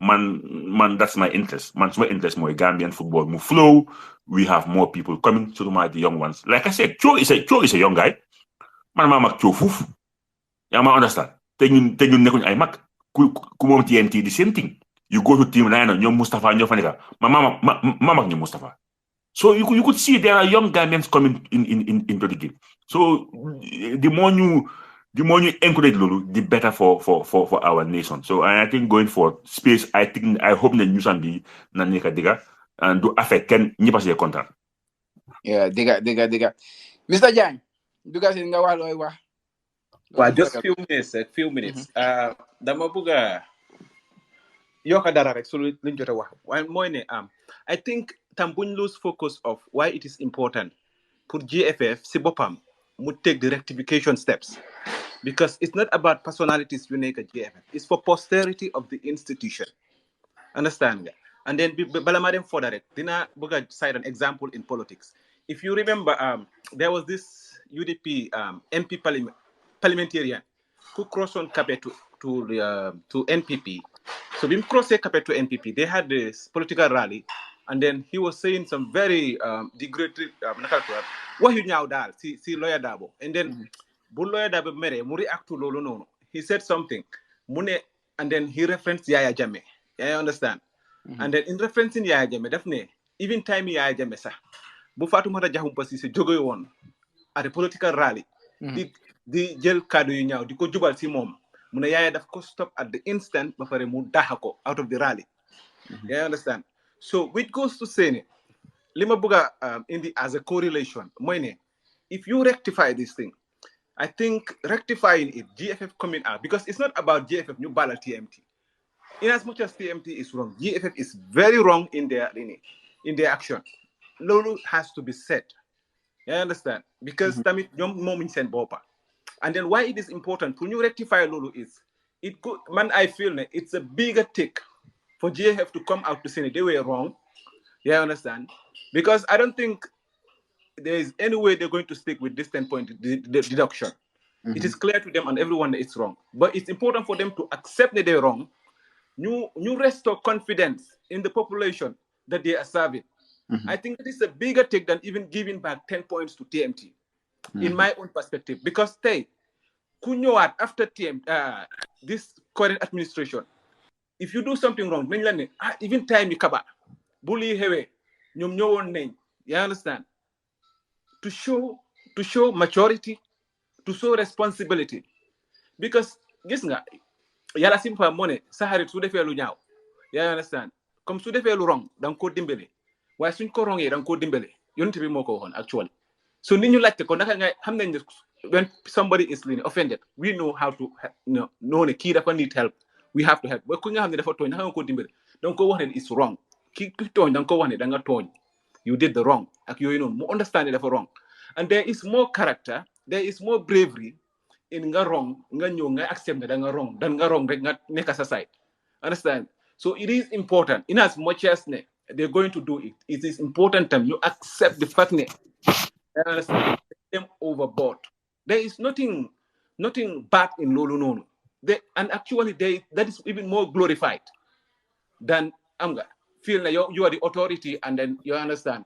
Although you can come back and say it. Because GFF nim toge ñom they are the very institution bo xamne so len togné sa ci ñom ngay dem as a line in the fraternity of football so len togné ci ñom ngay delu wat understand nga pour ñu def a redress because mënulo dem in the outside of courts ak yoy you have to use the legal system within the GFF ak yoy so we are calling GFF as an entity and those shows you there is structures you xamne disciplinary committee bi liñ def tay understand nga doesn't reflect on every other structure within the GFF. Understand? And we have to have that separation in mind because that is why within the GFF, they can call those committee members to come and apologize because it's a responsibility first and foremost. And then, it's not about, it's about following process. We have to be serious about the running business of any entity within that country. Suñ tegee rules ñu ne ñun nii la ñu doxale we have to be seen to be following that. It's not about yamane or lima fok ak lima halat because liñ def nii it is just unimaginable how they can go out of that. They have processes, written processes, yeah, I understand, which in itself more communicate the formation of such a disciplinary committee. Pour ñu am a disciplinary committee buy look into issues like these things. And then within that process wax na la lan ak lan nga war a def. You understand? So this nga li xew ak ñoom fuñ jëlee gap bi is so huge. You understand? Moo tax people are worried. And it's a genuine cause pour nit ñu worry because you cannot miss these things. You cannot make this big a mistake. This is what I'm trying to say. Because processes are already because li ma wax nit ñi mooy ida yow xamuloo li nga def or amuloo competence bi or dafa am li la naxari ba nga xam ne yaa ngi act on impulse pour toppal nit ñi. You understand? So on my own take, I think it is very important for GFF send before you accept wrongdoing on their part. You understand? Which I feel it's a very glorifying aspect. Apare gis nga nit koo xam ne dafa am doole suy dóor doo gis kuy dóor apare nga ne ko ne naka la turaat ku ñëw dóor buy fayu nga ne kuy fayu ku bàyyal kuy dóor borom doole bi kooku ngay wax ne tëralal dóor yi loolu mooy justice loolu nga dee àttee. You understand? People have to have the spirit of why we have laws, why we need to correct people. You understand? Nekkut yëfi toppante ak nekkut ne yëfi ne dama laa massage or dama def li la ne ak yooyu noonu. Because in as much as you are the one who has the power and the authority, so defee wrong time, people should be in the position to tell you da nga def lu wrong. And then you have to accept it. Loolu nekkut yëfi tutilante ak yëfi xam nga toppante ak yooyu noonu. It's just about what is right. Definitely has. Well, I think that's tough. That's tough one. It's tough one. There are things you have in our country. There are things you have how our people are and how things work in our country. It's gonna be tough. I'm not expecting GFF to come and apologize to the Gambian people. All what I'm expecting for now ñu def the right thing mooy ñu delloo ñi seen 10 points we move going forward there are adjustments yoo xam ne could be made su nekkee ne everything dañ ko direct to the book dafa easy it's gonna be easy everything 99.9 of the issues war naa nekk si book bi loo xam ne mooy waran for now going forward sax loolu war nañ ko fa def ba lan nga war a def bi war laa di such amount of points but kuy xaar GFF pour mu ñëw openly not GFF sax that committee as pour ñu ñëw publicly ne dañoo apologize man I'm not seeing that happen anytime soon what I'm hoping to see mooy number one ñu li nga xam ne mooy pending nii boobu nañ ko tegee boor nañ ko let them find a way ba nga xam ne ligue bi dina jeex in a very nice manner ñu allow those the winner to celebrate ñu war a celebrate but man expect to my GFF or that committee to come and apologize because man sax xaaruma leen foofu because xam naa ne it's not gonna happen li nga xam ne moo war a happen mooy nañ make sure ne every problem school yi boo xam la lii mooy bureau taxawaalu university la jànga du wees every mistake bu happen da ngeen see jàngee ngeen indi loi yoo xam ne going forward su li amatee duñ agsi fii nii waaye ñëpp d'accord nañ ne I think ñu ñëpp d'accord ne TMT xam nga loolu tam fekk ñu wax koy no TMT they are at fault that has to be said they are at fault waaye fault bi amut wéet ba tax ñu laa war a jël point foofu la débat bi nekk débat bi it's not like TMT defuñ dara of course they did something wrong so man I think ne luñ def waruñ ko def waaye d'accorduma ak these 10 points lu ma d'accord mooy nga oo leen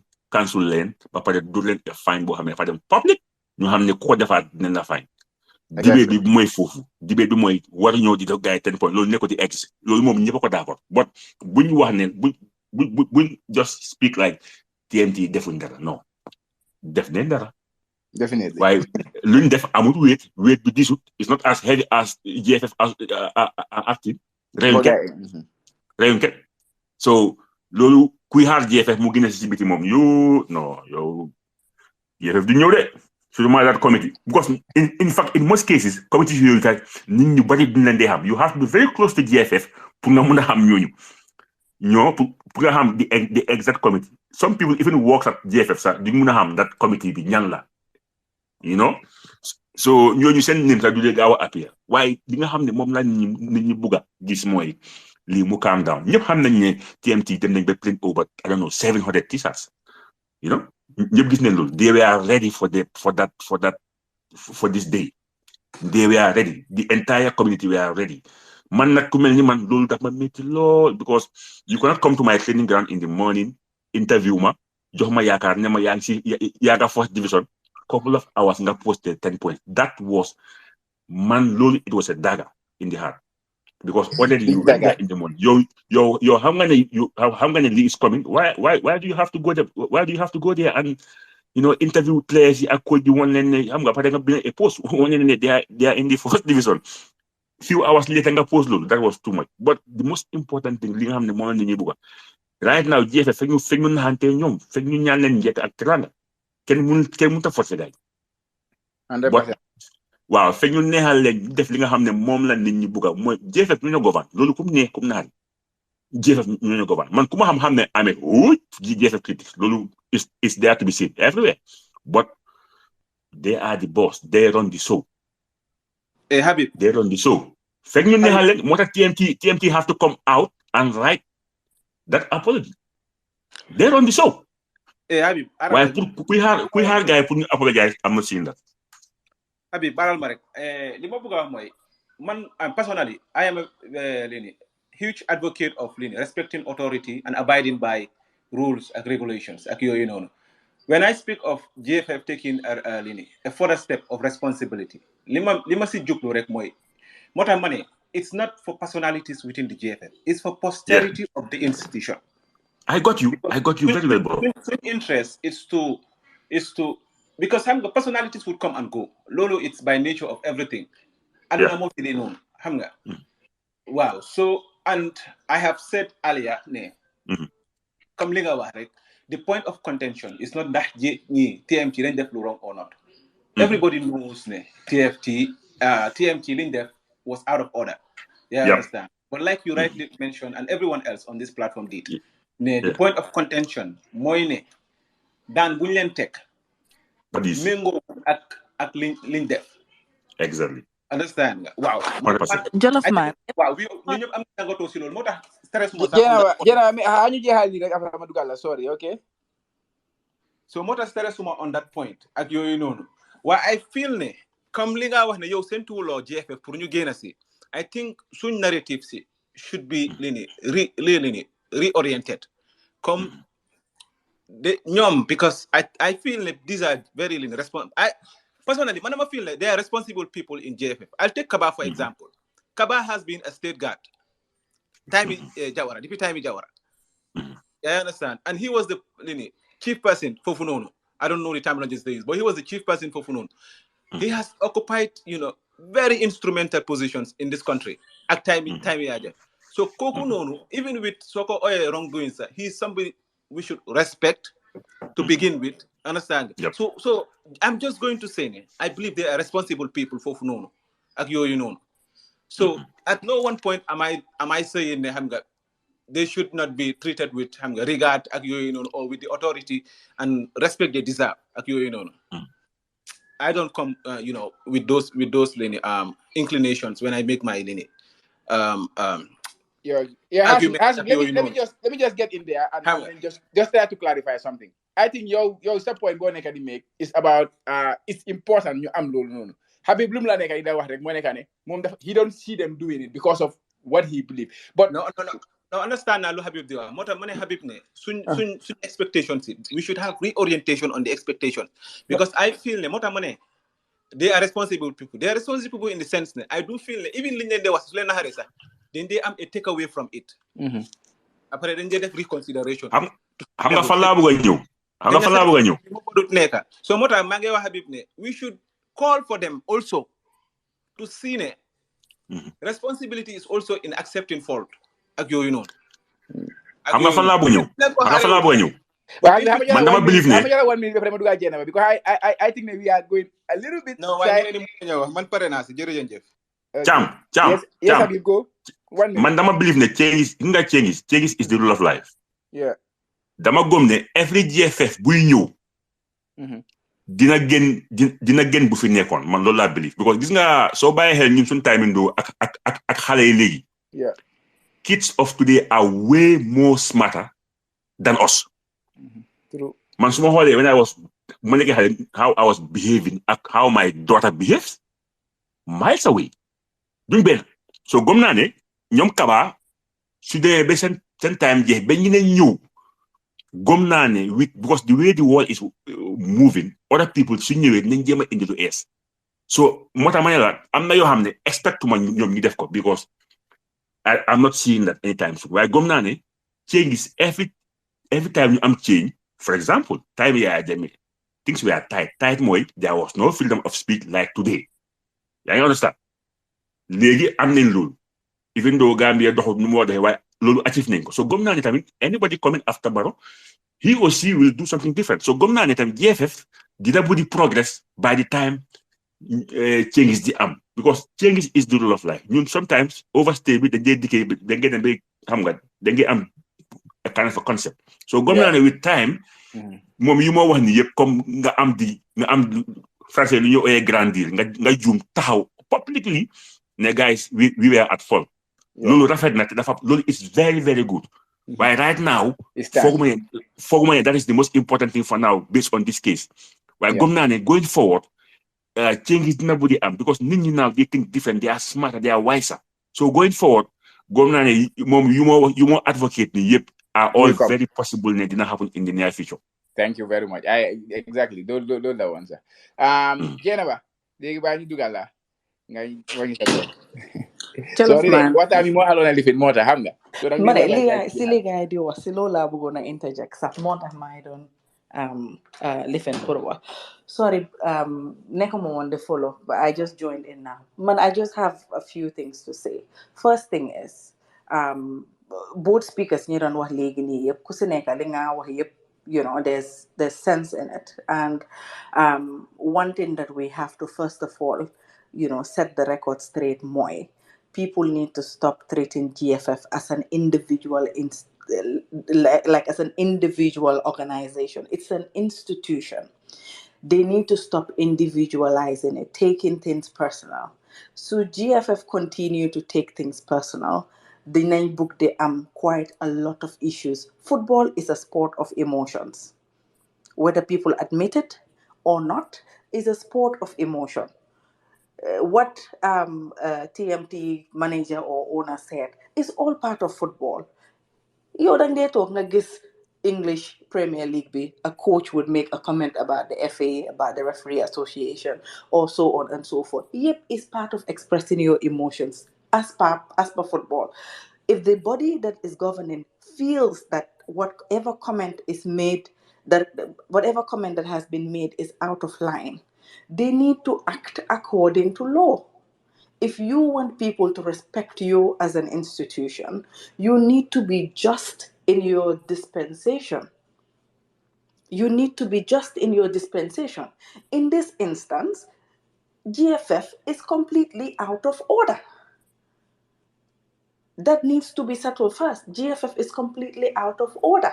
Whatever new, if GFF has a committee that is looking into it and feels that their comments are out of line, there are rules that are set in place. Even if it is not within the rules of GFF, let them expand to look at CAF rules, to look at FIFA rules. There is nowhere in the world where a comment by a club or by a member of a club warrants for you to deduct points. It's plain, it's just simple football. Like Lulu amul ben ambiguity. The only reasons why people would deduct points if these actions actually put this team at an advantage to get those points. If what they have done has not contributed to that, contributed things like financial malpractices and so on and so forth, that would potentially join you your advantage, put you on points, you don't have any right to touch their points. They acted out of emotions. It's an institution, they shouldn't. Let's put the cards on the table. Ñoom GFF, what they have done, dafa actually backfire because they were not expecting this type of reaction from the public. And the public does not have to react for GFF to act right. As an institution, the public does not have to react pour ñoom ñu act right. They should know better. Man, I'm not a fan of GFF, but I'm not even a fan of unruly behavior. But this is impunity.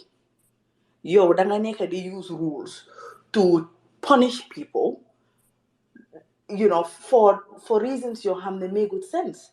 If you're going to punish someone for an action, it has to be proportionate. The crime must be proportionate with the punishment. In this instance, that make good sense. There's no way they can repair this. There's no way.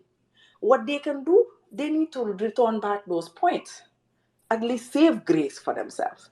My guess a lot of people ñu ngee wax ne points return nañ ko and so on. But I just saw a post on GFF's Facebook which was less than an hour ago, and they're saying ne game TMT before scheduled for this weekend has been pushed to a further time to allow the appeals committee to review the appeal that they have submitted. So we're not out of the woods. We're not out of the woods. They have not returned the points. No, they got, It just brings a lot of questions. Okay, fi mu nekk nii ñu bari dañoo nekk di laajte lan mooy motive bi.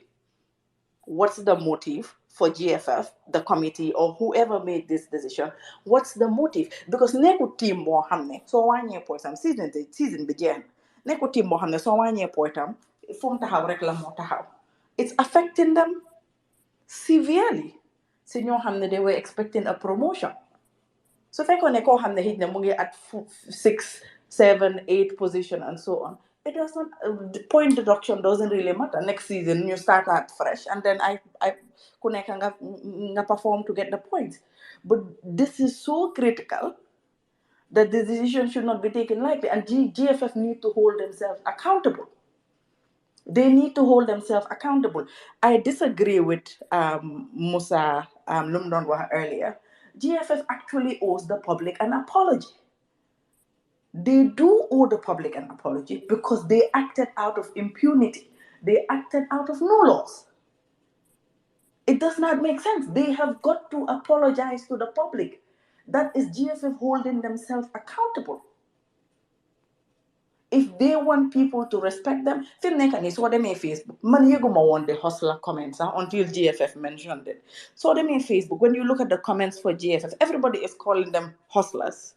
Everybody. Ling and Don by. Everybody is calling you hustlers. It's not going to end. It's not going to end. It's not good for the football. It's not good for the reputation of the institution. It is very demotivating for the players. It's demotivating for the playing staff. It's demotivating for everybody. You know, we have to stop the murumaras. Let's call a spade a spade. GFF is wrong. Plain black and white. I'm not ben sugarcoating or anything. At 4 months to them, you look at this case objectively. There is no sane football person who will give GFF digger. Amut. Let's call a spade a spade. They owe the public an apology. Sorry, so out of emotions, but you know, this TMT issue is very frustrating. Especially when I went to Facebook and I followed TMT, you know, how they've documented their posts, you know, their trainings, their everything, and you can see a lot of hope, a lot of, you know, prospects in all of these people. More Nella, just out of the blue, a committee sat somewhere and want to kill all those dreams is very frustrating. One can only imagine what the players and all the staff are feeling about it. Law hamne dal dafa wrong, and this is a very dangerous precedent. If people don't stand up to it and say this is not happening, it's a dangerous precedent. If this lease will fly, it means GFF can clamp down on any single club or individual that goes against them, and that's not right. Yep. Thank you. Yeah. All right. Thank you. wax bi rafet na wax bi rafet na lu ma see yokka rek jénn ba mooy man I didn't say that GFF shouldn't apologize. Dama ne I didn't see man gisuma ko. You don't knowing expect, what I know. Use the word expect. Your expectation on GFF. You find it Yeah, man gisuma loolu moo tax ma ne with time change is the rule of life. So gëm naa ne as we go further some other guys will come and they will act differently. waaye man personally gëwuma ne dinañ def loolu. So loolu man loolu laa gis daal waaye anyway sa wax bi rafet na li nga wax yëpp, you know, it's on point.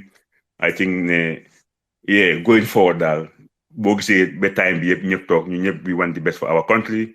Why this TMT thing, I think man dama gis post bi. When I saw the post, so I was having coffee bi dama ko naan in seconds ma dem Facebook live straight just to show you how frustrated I was. Dama gis post bi less than 5 minutes I went on my personal Facebook for 2 hours talking because I was really hurting inside. Man su ma gisee Gambian buy try so ko bëggee kalang dafa mel ni dang ma jam paaka. So I was disturbed like most of you. Why man, I didn't even allow it to land. Less than 5 minutes I was on Facebook live for 2 hours. Te fekk dama génnoon just to have a coffee ma gis post bi. You know, so we all feeling the same thing because dama gis ne ñii they are on track. And many Gambians are going to benefit from their good job. So there is no way you tackle from behind. There is no way. Man, this action, man, those who follow me on Facebook, in fact, some people feel as I wanna watch your hand, it's out of line. I'm sorry, maybe it was in the heat of the moment. That's how I was hurting. It was like they did it to my real Dabani. But when it comes to Gambian matters, man, I'm a club. When it comes to Gambian matters, I support every single club in the country, even though I'm not my boys' club. But if you Gambia, mom, hey, we go all the way, and TMT is no exception. So I think so I'll be and appreciate that. And thank you. You know, you are on point. You are on point, definitely. God bless us. Thank you, Habibi. I'm not moved about what I think from Nekani he's in a position to speak. Mr. Ba, tell us your thoughts on this issue. Mamadou Ba, can you hear me? Hello, Chama. Yeah, Nakam. maa ngi baax. That's nice. So let's know your thoughts on the issue. So far I think consensus moo fi nekk but I don't know. Yeah, you can go ahead. Man non déglu and then I think foog naa ne I I also support li nga xamante ne moom la Habib wax ak ñi nga xamante ne ñoo ñëwoon before moom tamit so mooy rek for me foog naa ne ñëpp nangu nañ ne the club made a mistake si statement boobu noonu bi nga xam ne moom lañ bindoon waaye foog naa ne loolu noonu yàggutoon foofu noonu so which mean ne ñoom immediately they realize mistake bi nga xamante ne moom lañ def but for me bu ma gisee ne punishment bi it was too much man I was disappointed ne the disciplinary committee dem nañ that far pour dem di dog guy points 10 points foog naa in my opinion foog naa is a very harsh decision pour ñu di dog guy 10 points you know te immediately man so man moo ne they got to appeal that decision te suñ ko appelé they will triumph mooy ne TMT dinañ win appeal bi and then because it's common sense pull the dog at 10 points it is not to the interest of Gambian football so because yeah definitely mistake but foog ma ne that's the kind of punishment bi nga xamante ne that should be meted on that team so foog naa ne daal seen appeal bi gis naa ne GFF ñu ngi bind ne appeals committee bi dinañ sit over the appeal and hopefully before seen match bi on Sunday I think ñun ñëpp decision bi nga xamante ne moom lañ expect moo nekk ne ñu génnee decision bi nga xam ne moom la disciplinary committee bi jël te TMT they deserve in my opinion they deserve to play top flight football next season because luñ invest can the quality of players yu gaay am ak tamit seen performance all season fooguma ne benn Facebook post war naa warrant ñu war a punish team bi nga xamante ne duñ mën a play top flight football nangu naa ne def nañ mistake yes we all agree but loolu no warta warrant 10 point deduction so because tamit even though the language they used was wrong but people also should have their own they should be free to express their opinion maybe guy nuñ ko defee was wrong but so waree living team ne waruñoo wax yaa ngi bëgg a set président bi nga xam ne ok beneen team du mën a waxaat so which is for me as an individual foog naa ne loolu noonu every concern lover of the game waruta allow loolu noonu because tey TMT la another team might you know who knows the next victim so foog naa daal common sense daal moo war a prevail ñu make sure ne because mu ngi ici unnecessary brouhaha bi nga xamante ne fédération bi nii duñ loolu noonu so gis nga léegi theories yi nga xamante ne moo nekk di image ñu ngi taint the image of the president di wax ne teamam bi moo tax ñiy jël décision boobu noonu si li nga xam ne man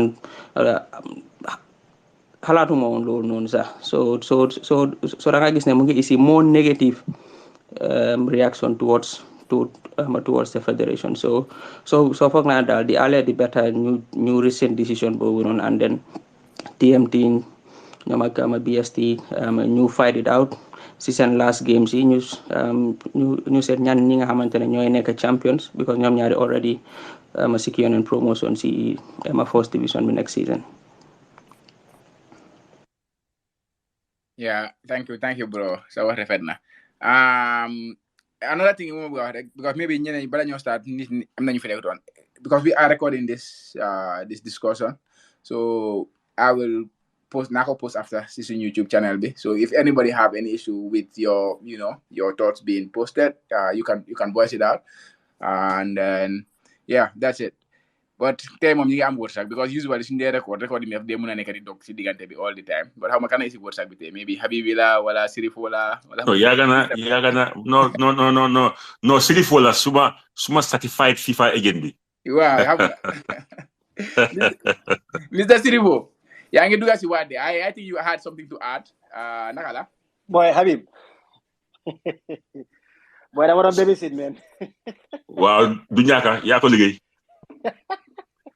Noonu la de. Waaw ma ne. Waaw.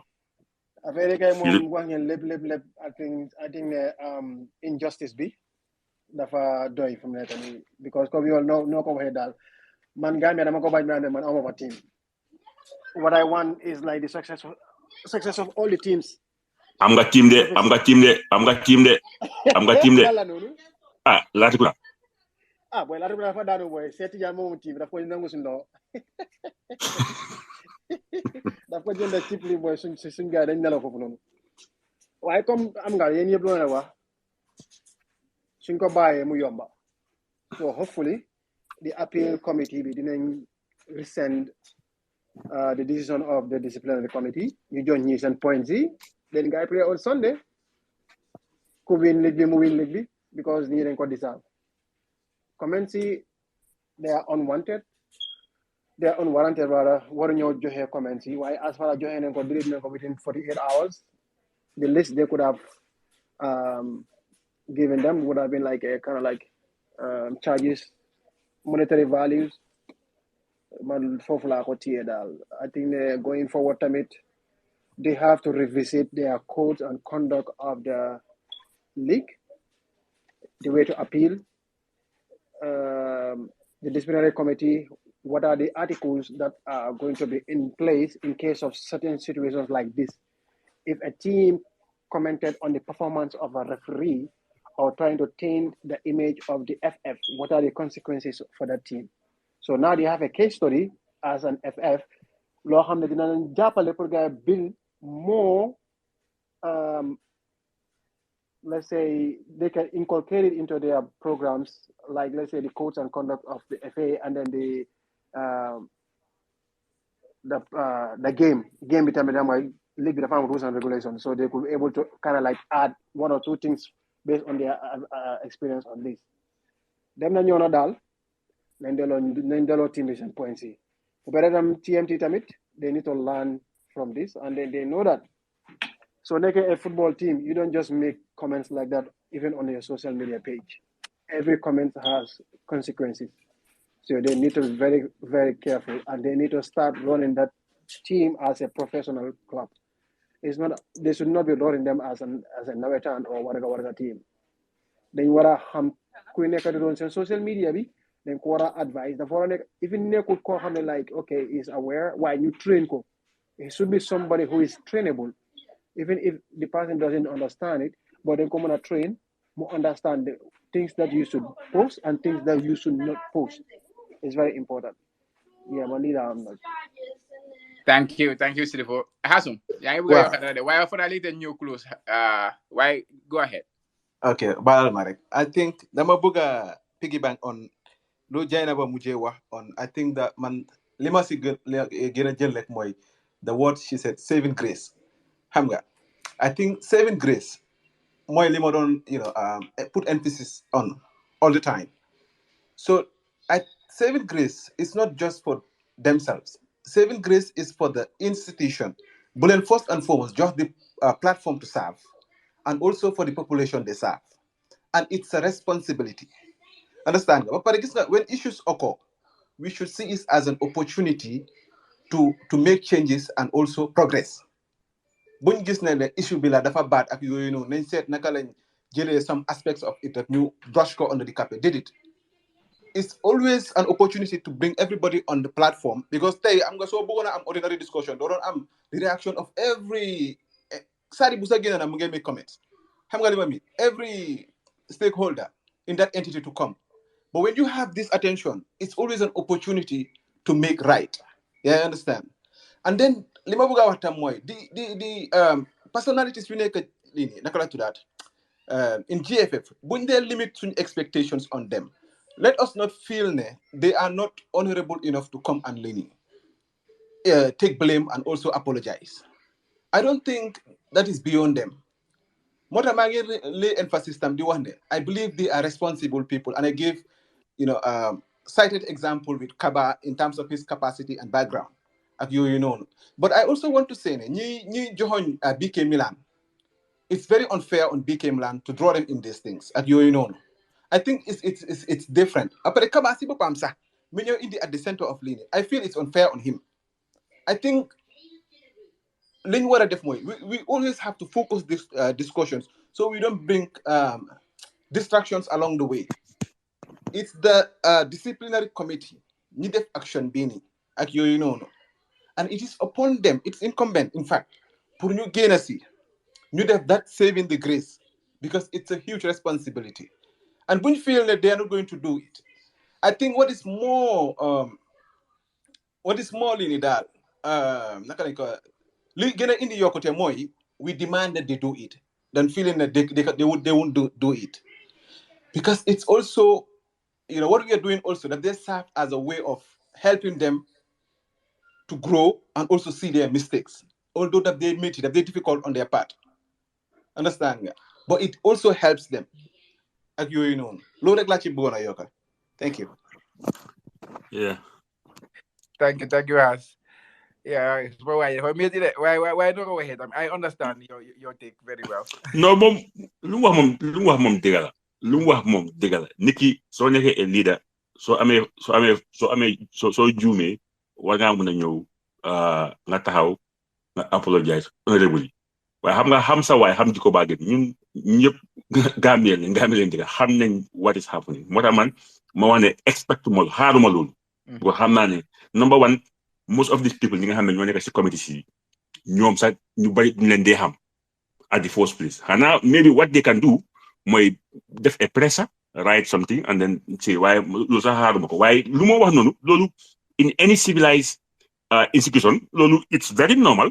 If you offend the people you are governing, nga apologize. Lolu mom he is 100% accurate. I'm with him on that. The same thing like lolu wara am. These are basics. Why? What you call basics outside Gambia, in Gambia, it's really difficult because egos are over the mountain. So, even so, mistake, it's hard to say. What man harm, not ne what am there, but harm. What with time, there are people coming next. They might have a different mindset, and then send egos. Then go watch hamne. Funne kanu ni nyolen fadef. Hamga lola as African nje fati. So bring ut palace, danga them to the most remotest of place pour nga am vote. But soko amé be top, danga fane yo ya gen ñi nga xamné ñu la votal. Lolu ñun suñ problème la. Why time will change that. Ben ñu am ñoo xamné always nañ jox nit ñi di cër buñ di saaf. So I think it was a great show today. Mbolem ko fi wax rek xam nga wax nga fi lo xamné in one way keneen ki mën na faa jàngee keneen ki suñu mo am lu ci yoko. So I think going forward this kind of platform mom dañ ko rafetlu rek nu mo amé this Bantaba has been brilliant, and then people all over the world ñu ko follow, is becoming more and more popular. Xam nga Gambians all over the world ma wone they love their country despite the fact that some of them are far away, but they are concerned. So loolu mooy the most important thing, and I think I appreciate Nako to come back here. Even though all the time, why it's always a pleasure to be here. Ñoom Momadou Ba is my real Banjul guy. Pare moom tamit am nga yàgg na ci mbir mi. So ñu ma fi gis ñi yépp, they are into sport. They love Gambia, even though we might have different opinion. Guy is Madame Boyang Mumfi. I'm seeing Sinera, Fode, my real Banjul guy. These are all people you have. We might see the world different, but at the end, Gambia and we love our country. So I think sport, Jolof Bantaba, munge be waram bu re yen ngeen hash ngeen create a very very conducive environment for how many people of different mindset ñi ngay ñew di share tek mbolem ku fi ñew sax mo ku waxut you learn a lot because xam-xam doy te ñi nga xamne dañ jé déglu ñoo gëna enjoy because ñoom they are learning the most. So it's always a pleasure to be here, and I hope this campaign will continue to grow. be fi nga xam ne moom lañ bugg a Gambia aga mu aga fa du happen na overnight. Why? We keep on talking, and then someday ñun tamit Gambia dina achieve li nga xam ne moom la deserve. So I think, guys, it was always nice to be here. And then I have my agent, Mr. Silifo. Moma yoni a signed jersey of Seattle Sounders. Silifo from Banga. Thank you so much, Mr. The Cham. last sign. Wow, why the mom growing like the mom made 2 months material. Okay. Thank you, guys. It was a pleasure. Kanunu. Masi, it's not Masi Mula Saturday. No, Masi, man, I'm going for the fat paycheck. Don't worry. Masi, don't worry. Mom, kuma yobu fila Bangladesh. Amunya halis. What I soccer more in football because World Cup banging you. The next 3 years, America is America mom we coming inshallah. We coming. Yeah. God willing, we coming. Because now I'm like next 3 years, I am the first 32 club World Cup in America here. Copa America is gonna play in America and World Cup is coming in America. So the next 3 years. I will come to see my guy, Sana Yafa. Don't worry. You're always welcome, man. God bless you, man. It was a good show. Thank you, Habibi. So what happened now? Yeah. No, that. Affaire bi daal ku nekk da ngaa jàpp fii de kene jàpp fii de ñu dem, but yeah, we always happy to have you around. Nga ñëw xam nga jox ñu sa thoughts because we always know you're gonna give everything you have. You're gonna give you're gonna be very objective with all those kind of things. Yeah, thank you very much. And Ciao, man dama feel. Man Gambian bu feel la. Lu ma gis beneen dëkk I wish we have it. Man noonu la mel. I'm a jealous guy when it comes to Gambia. Yeah, no. Moo tax sometimes ma demee sentiment ba wax lu ma war a wax. Daf dee fekkaat dama feel ne despite the fact that we are small, it's doable. We can do it. Yeah. So loolu moo ma dee offloo ba léegi sometimes ma bàyyi tali bi, but all good. No, yow nga yaa ngi ba. Well, yeah, I think it was a productive one. Come on, go ahead. I will recording Bini. Thank God today we have the whole recording. So now post, now organize, post score, because this is an important event in Gambian football. So it's important you have somewhere. So we will do that. And thank you everybody for coming to the space, and anybody who contributed, and anybody who stayed and listened. For this. And yeah. Sirifo, te yow la jox commissioner of space bi te yow la suma waay ji daw na bàyyi ma fi close affaire bi man de lu ma ñaan let's keep sporting te num bon at least ñu ngi ji some improvement a little bit in Gambia waaye first num daw fo nga yokal ko yar bi. Understand? I know that our infrastructure in the country, especially in terms of sports, is very sad. So in other countries, even America, just college, elementary schools, they have better pitches than Gambia. So in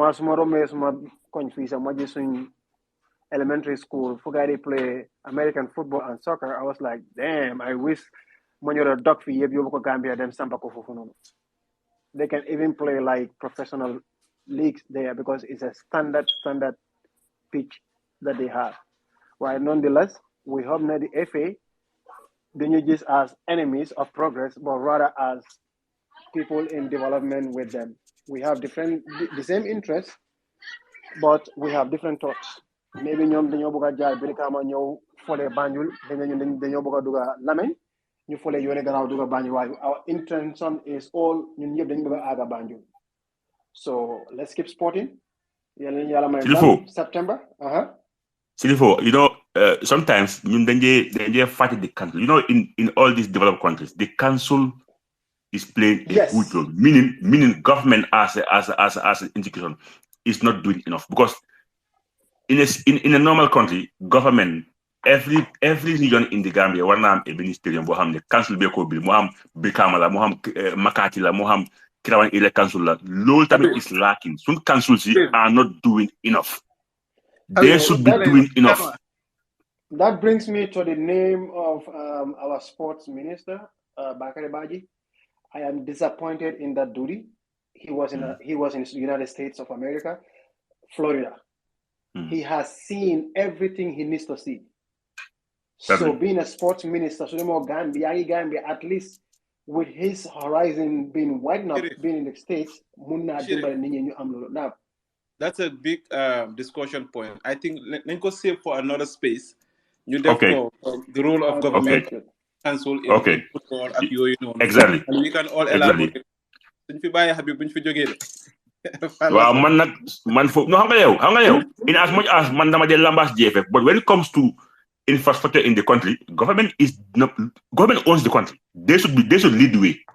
Absolutely. Lead the way.